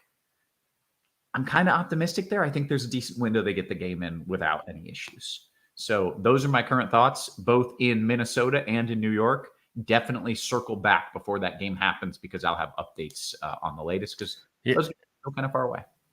Yeah, I was just going to ask you because I know the locks, the slate locks at 105, but that Minnesota game doesn't lock till 210. So I'm just curious if you're going to make another update before that Minnesota game actually starts because that game is extremely important when it comes to pitching. Yeah, I mean that's what I do. There will be updates. That's holiday or no holiday. There will be weather updates. Before I know. You're like I know the Santa Claus of Memorial Day. Yeah. So I'll give you an update. My concern there, Tim, is that I'm not sure I'm gonna know even 20 minutes before first pitch what the outcome in Minnesota is gonna be. It's just scattered thunderstorms that are supposed to start popping up. And no real rhyme or reason, right? So that can be tough to have a good idea of what's going to happen. But the coverage looks hot, right? It's not like a storm or two. It's like a lot of storms. So we'll see. But I will provide an update. But as of now, I think the picture there is pretty risky. That's pretty much what I've got. Cheese, you look not thrilled. In fact, it's so strange because... So not only is it the best pitcher, the highest price pitcher, I mean, we have him projected at 50% ownership on DK. So what I don't know is if what percentage of people are watching this or reading your tweets and saying, okay, I'm going to fade Ryan now. Like I would want to see like 20% ownership before I'd want to play him with what you're saying right now. Yeah. And I don't think it gets that low. I doubt he stays at 50% because enough people will get off him because of this. But it's not like he was great chalk at the salary anyway. I mean, before I even looked at weather this morning in the musings, I said, I think it's like he's sure the top guy if you have salary, but I don't think he's a priority at all. And even less so if it's maybe he doesn't even play or maybe he gets a delay in the third inning or whatever. The good news is everyone's cheaper than him and everyone you would play is after him. So you can very easily just hold on to him if you want. That's nice. If news doesn't get any better by 2, just pivot down to Morton or Bass, and you've got $1,000 to play with too if you want to. That's great. It's no issue at all to swap off of him later. Okay, well then I am totally cool with that. I think that might be a good play. And is he Minnesota's pitcher? Or is he the opposing pitcher? He's Minnesota's pitcher. That like Minnesota knows what they're doing with weather. They are, I think, by far the best. So I would think they will do their best to not put him in a spot where he's going to go out there and then get yanked after 2 or 3 innings. It's still possible, if a storm could just pop up and, too bad. But I do think that they're going to try. They're pretty prepared. They don't do dumb things in Minnesota. So. Does it ever go away? Does it ever clear up? Yeah, it does, but maybe not until like early evening. It might end up being kind of a night game, like a 7:00 thing. So there is some postponement risk. Is what there's just it's all very exciting. It's kind of a mess. That's what I've got.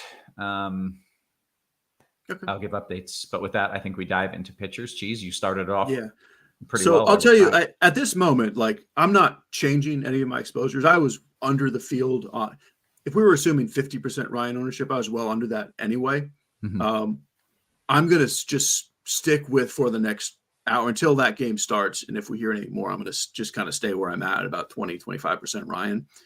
And if you're saying the same thing right before that game locks, I'll probably move off even a little bit more. So the issue now is even with Ryan chalk, we essentially have this other little bunched up group of just weird chalk. It's Charlie Morton, Chris Bassett, and Justin Steele. Like, these are not superstar pitchers to all be like, 30% owned and all like 40, 50% owned if everyone gets off of Ryan. I was a little more happy about it when we had 4 pitchers to kind of split up the ownership. If it's only 3 of them, I feel like maybe I'm going to play some Nick Lodolo now, which he was not going to be on my board before, only because of who knows about the pitch count. He's missed 15 days with like a leg injury, didn't make a rehab start. Like I think he's capped at probably 5 innings. But all he has to do is beat Charlie Morton, Chris Bassett, and Justin Steele. It's not like I have 5 innings of the good Nick Lodolo is fine. I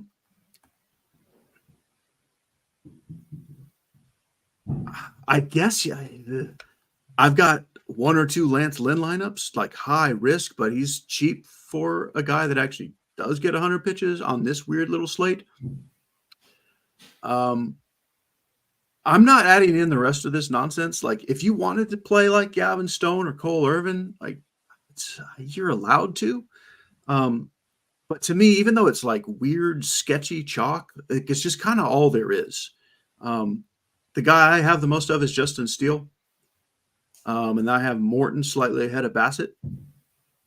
And then Lance Lynn and Nick Lodolo considerably below that. But because this is what the slate is, like, I'm willing to still play some Joe Ryan. I mean, if he gets a 0, he probably only misses the optimal lineup by 10 points. I mean, it's a weird little slate. Okay. I suppose, Tides, we'll kick it to you here. What is your approach here with Ryan and just in general as you look at pitchers? Yeah, so I was going to go Ryan and Steele in cash games. I'm going to leave that in my lineup for now.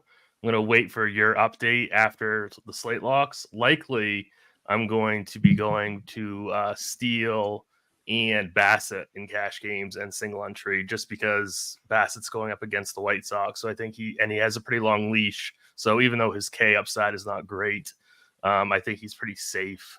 So it's likely going to be Steele and Bassett for me in single entry and cash. I don't know. Like, Charlie Morton is obviously completely fine. I have no issue if people want to play him in any format. I'm just going to leave him out, because I have to fade one of these guys. So it's going to be most likely Bassett for me, Ian Steele. But really, the Lodolo situation is interesting. And I think the Lance Lynn situation is interesting also because, it's not – Lance Lynn is cheap enough where he could easily be like a top 3 pitcher on the slate, and pitching is extremely weak on the slate, especially if we lose Joe Ryan.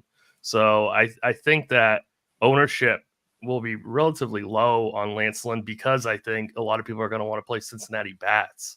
So I think Lance Lynn is a very interesting tournament target, but really pitching is really, really bad on the slate. So I would concentrate my exposures on really the high-end guys and just kind of spread out at bats.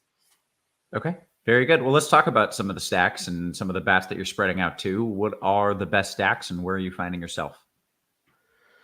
Yeah, so honestly, it's pretty tough because I don't want to trust the Blue Jays, but I think the Blue Jays are probably the top stack on the board. They finally had a huge day yesterday. They get a really good matchup against Nick Destrini. They have a 5.3 implied team total. They're on the road, so you get a guaranteed 9 innings from them. I think that their prices are very, very affordable. So I think the Blue Jays would be my top overall stack.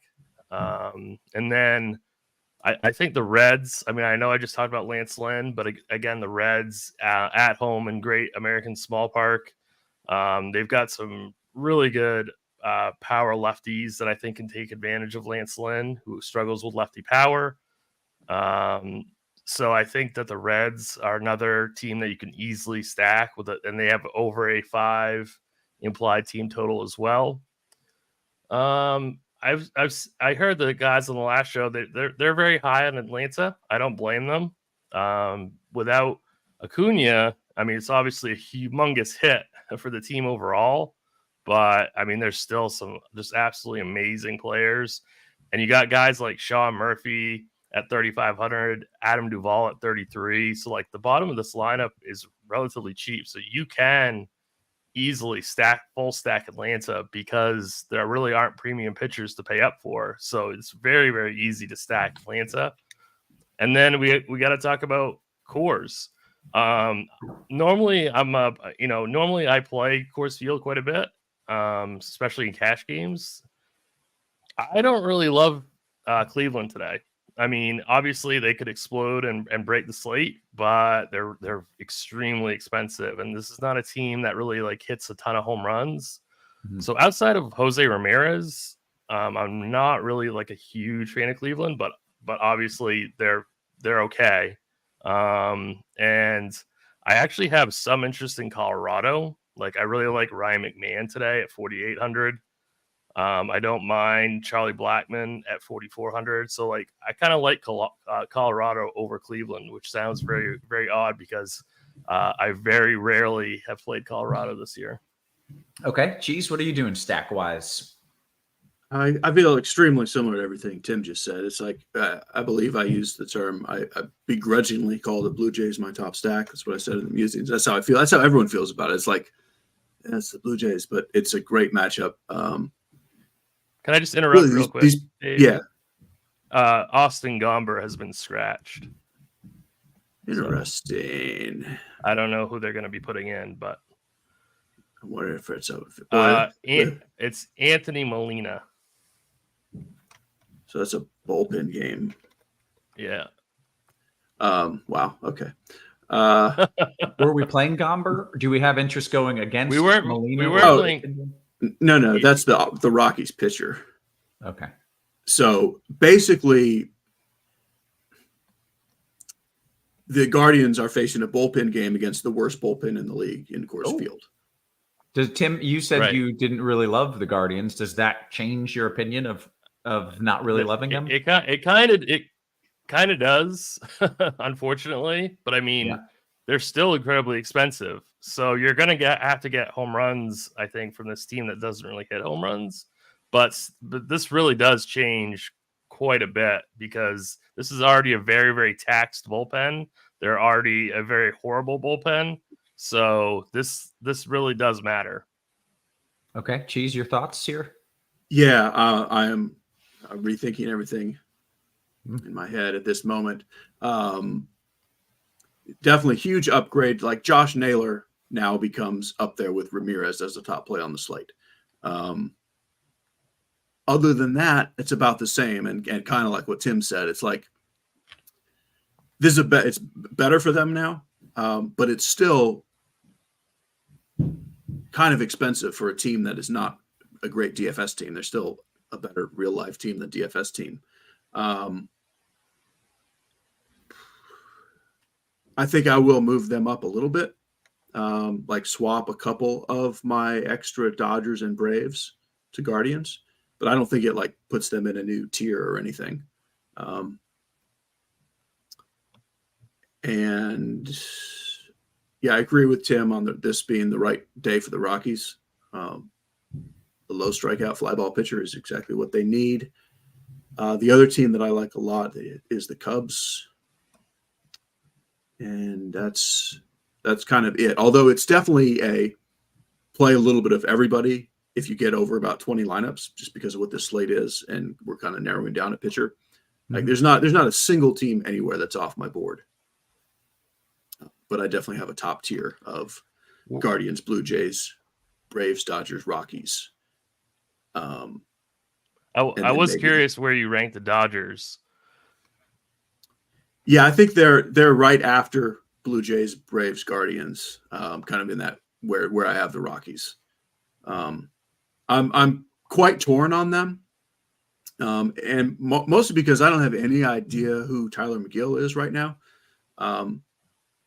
Like he was a pretty darn good pitcher, and then last year he wasn't, and he's come back for 2 starts. He's throwing kind of new pitches, and maybe he's good again. I don't know. But it's the Dodgers, and I think they come in under-owned compared to all these other teams that you spend up on. Okay.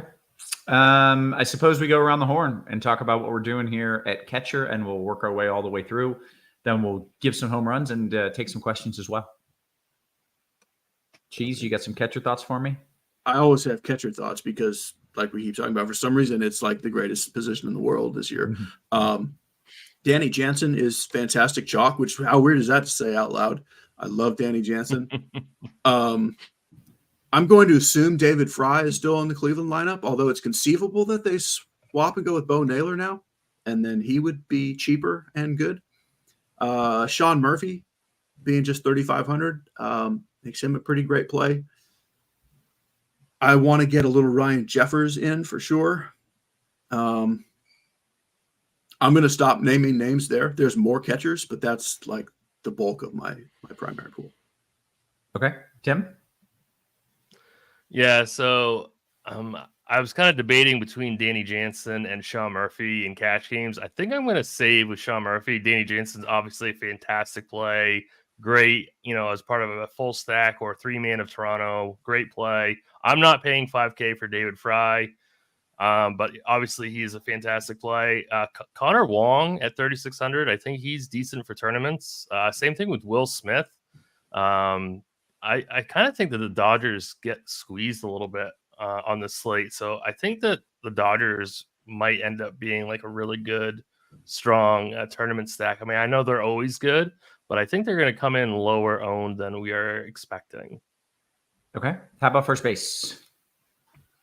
Yeah, so Vlad Guerrera is the obvious choice at 5K. Again, another Toronto bat. I really like Shohei Ohtani. We have the money that we can pay 6,500 for Shohei Ohtani. So because we don't have expensive pitchers, so we can get up to guys like Ohtani. If we don't want to play Vlad, we can go up to guys like Matt Olson as a tournament pivot away from Vlad. Like Cheese mentioned, now with this Rockies pitching change, Josh Naylor becomes a very, very strong play.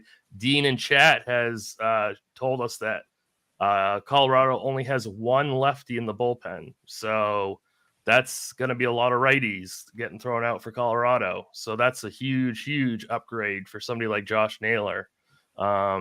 Now you could save money at this position with like a guy like Candelario at 3,700 going up against Lance Lynn. But I think this is a position where you should really be spending some salary on a big dog. Yeah. Okay. Cheese, you getting a big dog? For the most part, we did get Dan Vogelbach in the middle of the Toronto lineup. So if you need a cheap first baseman, he's there. And also now Kyle Manzardo becomes an interesting cheap play. Like I'm going to need to rework some lineups where I have a need for a cheap first baseman. But I mean, I agree. Like Ohtani is fantastic and really probably won't be that popular.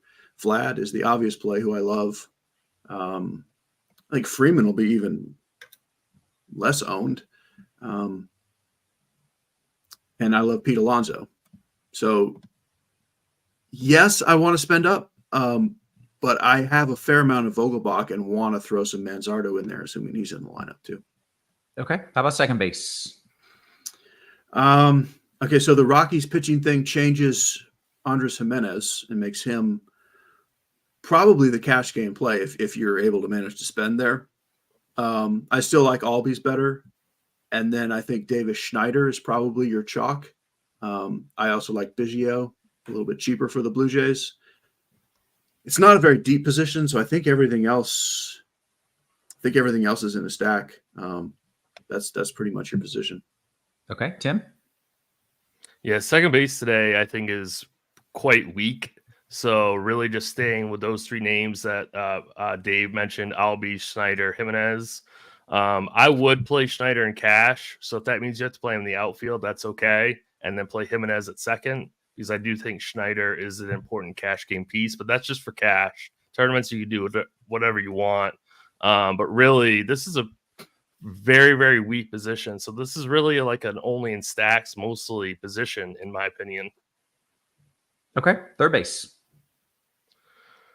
Yeah, so J Ram's the obvious choice. I think he's probably like the priority spend across the board, whether it be in cash games or tournaments. I absolutely love this spot for him. He's 6,400. So yeah, like I'm definitely playing him. Austin Riley's making a return today. He's 5K. I think he's fine, absolutely fine for tournaments. Like we talked about Colorado. I love Ryan McMahon today. Again, another really strong tournament play. The rest of this position, though, again, I'm not really loving it that much. So I would really stick to those three, I think, as like one-off plays or cash game plays. I guess you could throw in Christopher Morel. He's only 4,300, but I really would prefer getting up to McMahon or Riley if you can't squeeze in J-Ram. Okay, Cheese, your thoughts at third? I mean, in cash, you've got to get up to Ramirez, I think, and you can. I also love McMahon in tournaments, along with Riley. But I think for the salary, Morel is my favorite play. And if Patrick Wisdom is in the lineup, I like him a lot too. And then Arenado at that same price point. So between Morel, Arenado, and Wisdom, I don't actually have a ton of Jose Ramirez in tournaments. Because I can spend that money somewhere else, and I'll just hope he hits 3 doubles instead of 3 homers. Okay, that works. Shortstop. Kind of a weird day at shortstop. Like the spend ups are always great, but they're not quite in perfect matchups. I think I would go Gunnar Henderson first, Ellie De La Cruz second, and Betts third in the realm of those spend up guys. They're all, of course, wonderful. But I don't think you just have to have them. Bo Bichette at 4,500. Or you could do Tovar and Rocky stacks. I don't even mind Francisco Lindor or Carlos Correa. I think Bichette probably ends up being the highest owned guy, but I think it gets pretty spread out at shortstop, so I wouldn't overly worry about ownership. We probably get 2 Cleveland shortstops. Rocchio will almost certainly be in there. Arias probably still in there. I don't mind them. But I think I'd play Orlando Arcia as a one-off over them if you're going cheaper. And that's about it. Okay. Tim, your thoughts at short? Yeah, so Ellie De La Cruz is my number 1 shortstop. Then I would go Mookie. Then I'd go Henderson. But obviously those 3 are, interchangeable pieces. But Ellie's my favorite. He's one of my favorite plays on the entire slate. And then a little bit lower, obviously, you have the chalk Bo Bichette, who's completely fine. I do think CJ Abrams is always pretty interesting. So I think he's going to go extremely low owned today. So I think he's an interesting GPP play. I would like to play, at least in GPPs, Bobby Witt, but we might lose that game. And if for some reason, that game gets delayed or, there's a delay in the middle and Joe Ryan comes out, that be another argument to play Bobby Witt. So, it's definitely, I think, an interesting tournament play to get to some Bobby Witt today. Okay, great. How about the outfield? Yeah, so Tyler Freeman's 4,100. I think that, in cash games, that's okay. I'm not really too in love with it, but, I think that price in cash, that's fine. David Schneider, again, 4,200. I really, we got to get to some Blue Jays in cash. Dalton Varsho is another Blue Jay that we could play. George Springer is completely fallen off the map. He's batting 7th now. It's well deserved. I do think that a lot of people are going to give up on him, so I think he's at least interesting to add into some of your stacks. We talked about Ohtani. I think he's a really, really strong play that you can play in the outfield over first base. And then we got some really some cheap guys like Dylan Carlson and Jacob Hurtubise. He's 2,500 batting leadoff for the Reds, so he would definitely be a cash game target as well. Yeah, so it's definitely. And then Jonathan Rodriguez too for the Guardians. He is 3,100. Assuming he's still in the lineup, I think he would be a fantastic addition to a Guardian stack. Okay, Cheese. Yeah, I was just looking at that. Like, it's pretty hard to make plans until we see the Cleveland lineup. I would still I think I'm going to take my tags off of Freeman and Rodriguez. Like they're fine. Like play them, sure, but I don't know. I'm not. I wouldn't be surprised if they're not both in there. Will Brennan probably plays now. I don't know. They've got a lot of moving pieces. Anyhow, you don't have to have any Guardians in the outfield in your lineup. It's fine if you do. It's fine if you don't. On the spend-up side, I love Ozuna. And on the cheap side, I love Duvall. Regardless of stacking the Braves or not, I think those are priority plays for me. I like Seiya Suzuki a lot.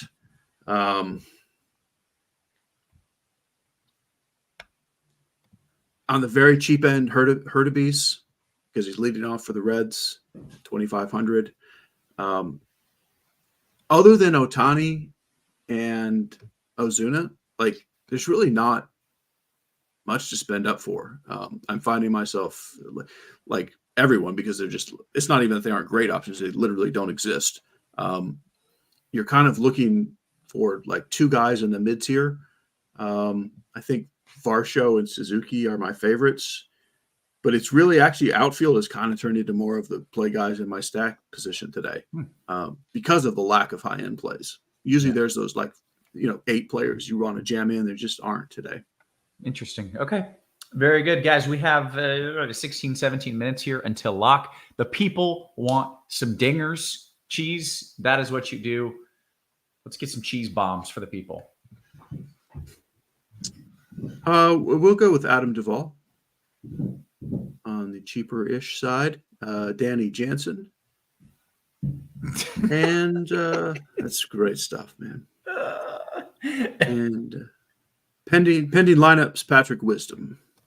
Oh, Patty the Tooth. That was going to be my call. So that's 2 for Patty the Tooth. We need Tim's taters as well. Tim, you got some tater there? Yeah, that's my McLovin call of the day. Patty the Tooth. Tim, you got some taters for us? Yeah, I've only got one so far. I'll find another one before the end of the show. But I got Jake Fraley at plus 600 on DK, and he's 630 on FanDuel. Very good. I just forgot about all these stupid graphics. Yeah, wait. We need mustached Dean though to make that mustache was so spectacular, Dean. It's so good. It's just absolutely glorious, man. All right. Let's get to the questions. We'll see what we've got here. If you have any questions, they can be about baseball or food. Those are the general topics. If you have something outside of that box, we may take it. But if it's food related or baseball related, we will most certainly get to it. As always, make sure you hit us with a thumbs up. By the way, this show is free. That's incredible. These are 2 of the sharpest minds in the biz. You're getting free content. You're getting a free meteorologist walking you through things. That is absolutely outrageous. So make sure you hit us with the thumbs up and sign up for RotoGrinders Premium. We got all kinds of sports. You got an option for whatever level you're looking for. 6-month combo subscription, exclusive price, $469.99. That's a savings of 250 clams as opposed to buying 6 individual months of combo premium. Get your first month of RG Premium for $40 off for a limited time right now, which is great. And if you want to test run a 3-day pass, $19.99. Links in the description for more info. Let's see what we've got question-wise as I hop into the RG Discord. Cheese, we got a question for you. FanDuel single entry. Would you spend up for King at pitcher? Who? What? Who? So that the FanDuel slate starts later and ends later, so they have different games. So Michael King is on the FanDuel slate, not on the DraftKings slate. And we don't have Joe Ryan, even with weather, and we don't have Chris Bassett. So the short answer is yes. Like I slightly go Morton, Steele, and then King, and then Snell. Like we still have like kind of a 4-pitcher pool on FanDuel. But yes, I think at the very worst, he's like in a pseudo 3-way tie for first. So yes, I'm quite on board with King on FanDuel. Okay, great. Important question from Dean was, what is on the big green egg today? Is it just burgers and dogs? So interestingly, I'm not doing the big green egg today. In case you missed it, this is actually relevant. I'm out the rest of the week. Our son is getting married on Saturday. Congratulations. Today is kind of like our last big family hurrah, like just the original, the OG pots, the 4 of us. So we're going to his favorite restaurant, Mellow Mushroom pizza place. Mellow Mushroom's So, fire. That pizza, yeah. the crust is so good. They like infuse it with buttery garlicness. Really good. It's good stuff. So yeah, we'll be Mellow Mushroom and then family game night. Very nice. Tim, are you have the green egg fired up, or you got the grill fired? No, I've already been to a barbecue today, Roth. Like Tim is up at 8 a.m. at the neighbors, just like, hey, what's you guys up? Yeah, throw some dogs exactly. on. Tim, Yep, do you have a hot dog preference if you are grilling? Do you have a hot dog brand? And Dean, I would like to see this in tiers one day. Hot dog tiers. Hot dog tiers. It's Red Hots for me. Red. I'm not familiar with the Red Hot. Isn't that candy? Yeah, right. You gotta go with the red. You gotta go with the Reds in Maine. That's what we do here.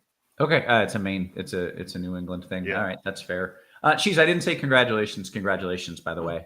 Didn't your kid just graduate college too, or is that a different kid? Oh yeah, same kid. He graduated like 2 weeks ago. Married this weekend. Wow, slow down, but you gotta space out those life events a little more, man. I know. We moved his furniture up to his new place in Birmingham on Saturday. Like it's all happening. It's been a kind of an emotional month, really.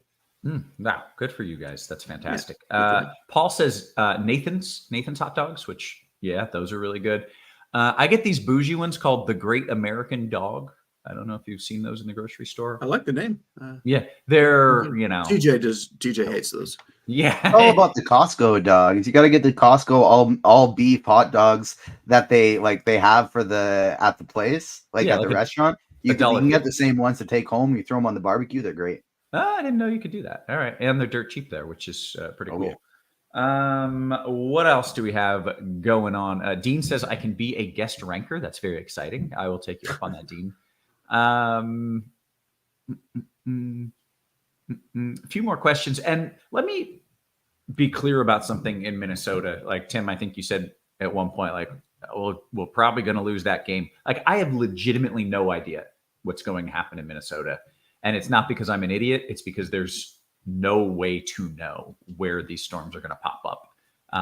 Right. Maybe they all missed the ballpark. Maybe they all hit the ballpark and it gets postponed. Maybe we get a few in a late start. Maybe the game looks good to start, and then one pops up in the second inning and the pitcher's gone. Like all of those things are legitimately on the table. So I just want people to know that at this point, any outcome is well within the range of possibilities in Minnesota. Whereas in New York, I think we look good. In Baltimore, I think we look good. In Minnesota, I don't know now, and I don't know if I'll know. I'll post an update before the game, but I don't know if I'll know. So just in case people are tuning in late, that is where I'm at on that one. Let's see what else we got here. Tim, a quick rundown of how you see FanDuel today. Are you playing on FanDuel, Tim? Did you look at this or no? Well, they start a little bit later. I have not registered for anything yet, but it's definitely quite a bit different. If they're looking for pitchers, it's kind of an interesting conundrum because Blake Snell's only 7,400, and I know Blake Snell has not been the same old Blake Snell, and I know it's not a great matchup, but that is extremely cheap for a guy with a really big ceiling. The safer play is probably Justin Steele at 7,700, and if you have the money, Michael King at 9,900 is probably another decent play going up against Miami. I haven't dug too deeply into bats, unfortunately, but I mean that's kind of your pitching breakdown. I love Snell for tournaments, and then Steele and King for me in GPPs. Okay. Excuse me, or Steele or King for cash games. I'm sorry. Okay, that's fair. By the way, if you're hearing crazy noises, the roof that a tree fell into is getting fixed right now, like directly above me. So if you hear crazy things in the background, I was worried that was another tree. So yeah, that's what I was going to say. I thought it was another tree going into your house. No. Thankfully, it is repairing the second tree that fell on my house here. Let's see, what else do we have? MK says, hey, Cheese, congrats on the family life events. Enjoy the week. Let's get a nice win to celebrate. Top 5-man single entry GPP stack for you today. Like the weird one that's definitely off the board for me is the Cubs. Like that is not the best stack. But I can tell you if I only had one lineup today, it would be a Cubs stack. Okay, interesting. ASAP Charger says, first off, in a Yahoo all-day slate, Cheese, you get 2 pitchers to play in a GPP. I don't know if you've looked at the salaries, but just 2 pitchers all day. Yeah, Yahoo like has more games, and they even go. I'm scrolling to it now. I think they go all the way into the night where they have Framber Valdez too. So it's like a just completely different in every way. I would lean. I don't know how tight the salary cap is with hitters. If it's kind of no issue at all, I would play King and Valdez. If it's kind of an issue, I would play Steele and Valdez. Okay. Dean says, Cheese, did the sofa make the pivot into the living room? I saw that video you posted on Twitter, and before I clicked it, I just imagined you were sitting there going, pivot, and then I clicked it, and that is exactly what the video was, and I was so pleased. I was like, yeah, I know you well. Did it fit? Great. It's in there, yeah. Yep. It's weird. They have this apartment. You walk in the door, and there's just stairs. Like there's nothing. It's the weirdest thing. It's great upstairs, but you got to get up there. Yeah. Okay. Good job. Good pivoting. What else do we have?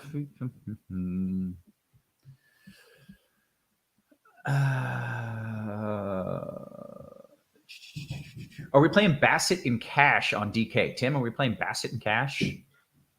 So originally I wanted to play Ryan and Steele, but given this Ryan weather situation, I'm going to wait to hear about your update. Mm-hmm. If you're still kind of like, I'm not really sure, then I'm going to go from Ryan to Bassett. So, and then play Bassett and Steele. So it's very much dependent on your next update. Okay, great. I can do that. My wife just texted me. I'm coming home I'm coming home now. Please have lunch ready for the girls. Like, I'm like, okay, let me. Yeah. You get Tim. Can I have like some hot dogs or something to throw them? Because I'm kind of in the middle of something here. Anyway, it's fine. It's fine. I'm not bitching about my wife here live. She's amazing. I love her. What do we got? We're running out of questions here. Oh, here we go. Candelario. Cheese, this is for you. DK Cash first base. Candelario, Vogelbach, Goldie, or Ohtani. Oh, okay. One of those dudes. Candelario, Vogelbach, Goldie, or Ohtani. DK Cash at first. It's extremely hard to answer because of how, Ohtani's like 3K more than all those guys, as he should be. I don't think I would probably spend that at first base in cash. I would probably go Goldie. But if you can make Ohtani fit, like he's very definitely the play. Yeah, I'm guessing I would not. Like I would rather make sure I get up to Jose Ramirez, and if that means I can't get Ohtani, that's what I would do. Yeah. Okay. I don't know. Tim, you built a cash lineup. Were you able to get to Ohtani? You certainly can, but like you said, I'm prioritizing J-Ram. Well, I think out of that 4, I would probably go Candelario. I don't want to play Vogelbach. And if you don't, really, you should be playing Vlad in cash. But if you don't want to play Vlad, I would go go down to Candelario in cash games. Okay, great. NW says, okay to play batters in the Boston-Baltimore game. Absolutely. That's a full thumbs up for me there. I don't think we have any issues. Have you ever had liver? This is a good question. This is from ASAP Chargers. Have you ever had liver? I'm guessing Tim has and Cheese has not had liver, but Cheese, you can start. I bet Cheese has. If we could put the word A before liver, then yes. I have a liver, as far as I know. You've never had liver, really? I've sure never eaten it. No. Yeah, I'm with Cheese. I am a fairly adventurous eater, but for some reason, liver is something that I've never tried nor been interested in trying. Tim, have you tried liver? Am I right on my call about you both? Yes. Yes, I have several times. Yeah. All right. Should I give it a go? Is it delicious? I think it's fine. It's not I'm not. horrible. Yeah. See, I'm out. You were going to have to really sell me on how great it was. Although, can we say, depending on what kind of hot dogs you've had, you maybe have had. That is true. And that's why I get the fancy bougie hot dogs, because I don't want the liver in my hot dogs. No Chris Taylor or Andy Pages in the Dodgers lineup. Dean saying it's Betts, Ohtani, Freeman, Smith, Hernandez, Lux, Vargas, Hayward, Rojas. All right. And no Kiki Hernandez either. That's, What else? I like Vargas in there. That's another cheap one. I assume he's cheap again. Yeah. Tim, you want Ellie or Gunner? It's Ellie for me, but they're both great. Okay. Cheese, Vlad or Bichette if you had to choose one in a GPP? I mean, I like Vlad better straight up, but if you can't go up at shortstop, otherwise, I'd rather go cheap at first base if that's your option to get Bichette plus a cheap first baseman. I prefer over Vlad and a cheap shortstop. Okay. By the way, a surprising amount go for it, Tim. One thing, Manzardo is batting 6th now, and he's only 3K, so I might play him. I would definitely play him over Candelario or Vogelbach for that person that had that cash game question. Okay. A surprising amount of people in the chat who are adamantly against liver, my favorite being Power, who says, I've had liver as a kid. Do yourself a favor and don't try it. Okay. See, liver and onions is my mom's favorite food. So I could not avoid it. Yeah, that is what it says. It's the chalk, but it needs to be cooked right. Liver and onions is your favorite food. It's like, did you grow up in a prison? Like, how is that? I'll ask my mother if that's where she grew up. That's just oof. Tony says, Tim, you want Rutschman or Henderson? I mean, they're both great. I guess Henderson. Okay. Daryl George, all the way from South Carolina, says Cheese, Yahoo Cash, third base. Breggy, Machado, Candelario, or Arenado? I like Machado in that one. Okay. ASAP Charger says, is Cole Irving a good play? That is a nice, simple question, Cheese. Is he a good play, yay or nay? I would not say he's a good play. He's viable because of how weird the slate is, and it's the Red Sox, but I would not use the word good. Okay, great. With that, we are almost to the lock here, and I think we can call it. Apparently, I have to go. I got to get lunch before the girls get home, so I got to bounce on out of here. So for Cheese and for Tim and for our wonderful production crew, always working hard behind the scenes, guys, we appreciate you. We love you, and we will catch you tomorrow. Make sure to circle back for my weather updates, which I will be doing before each dangerous weather game locks. There's the production crew popping in right there. Our guy TJ. We appreciate you. We love you. We'll catch you tomorrow. You have been crunched.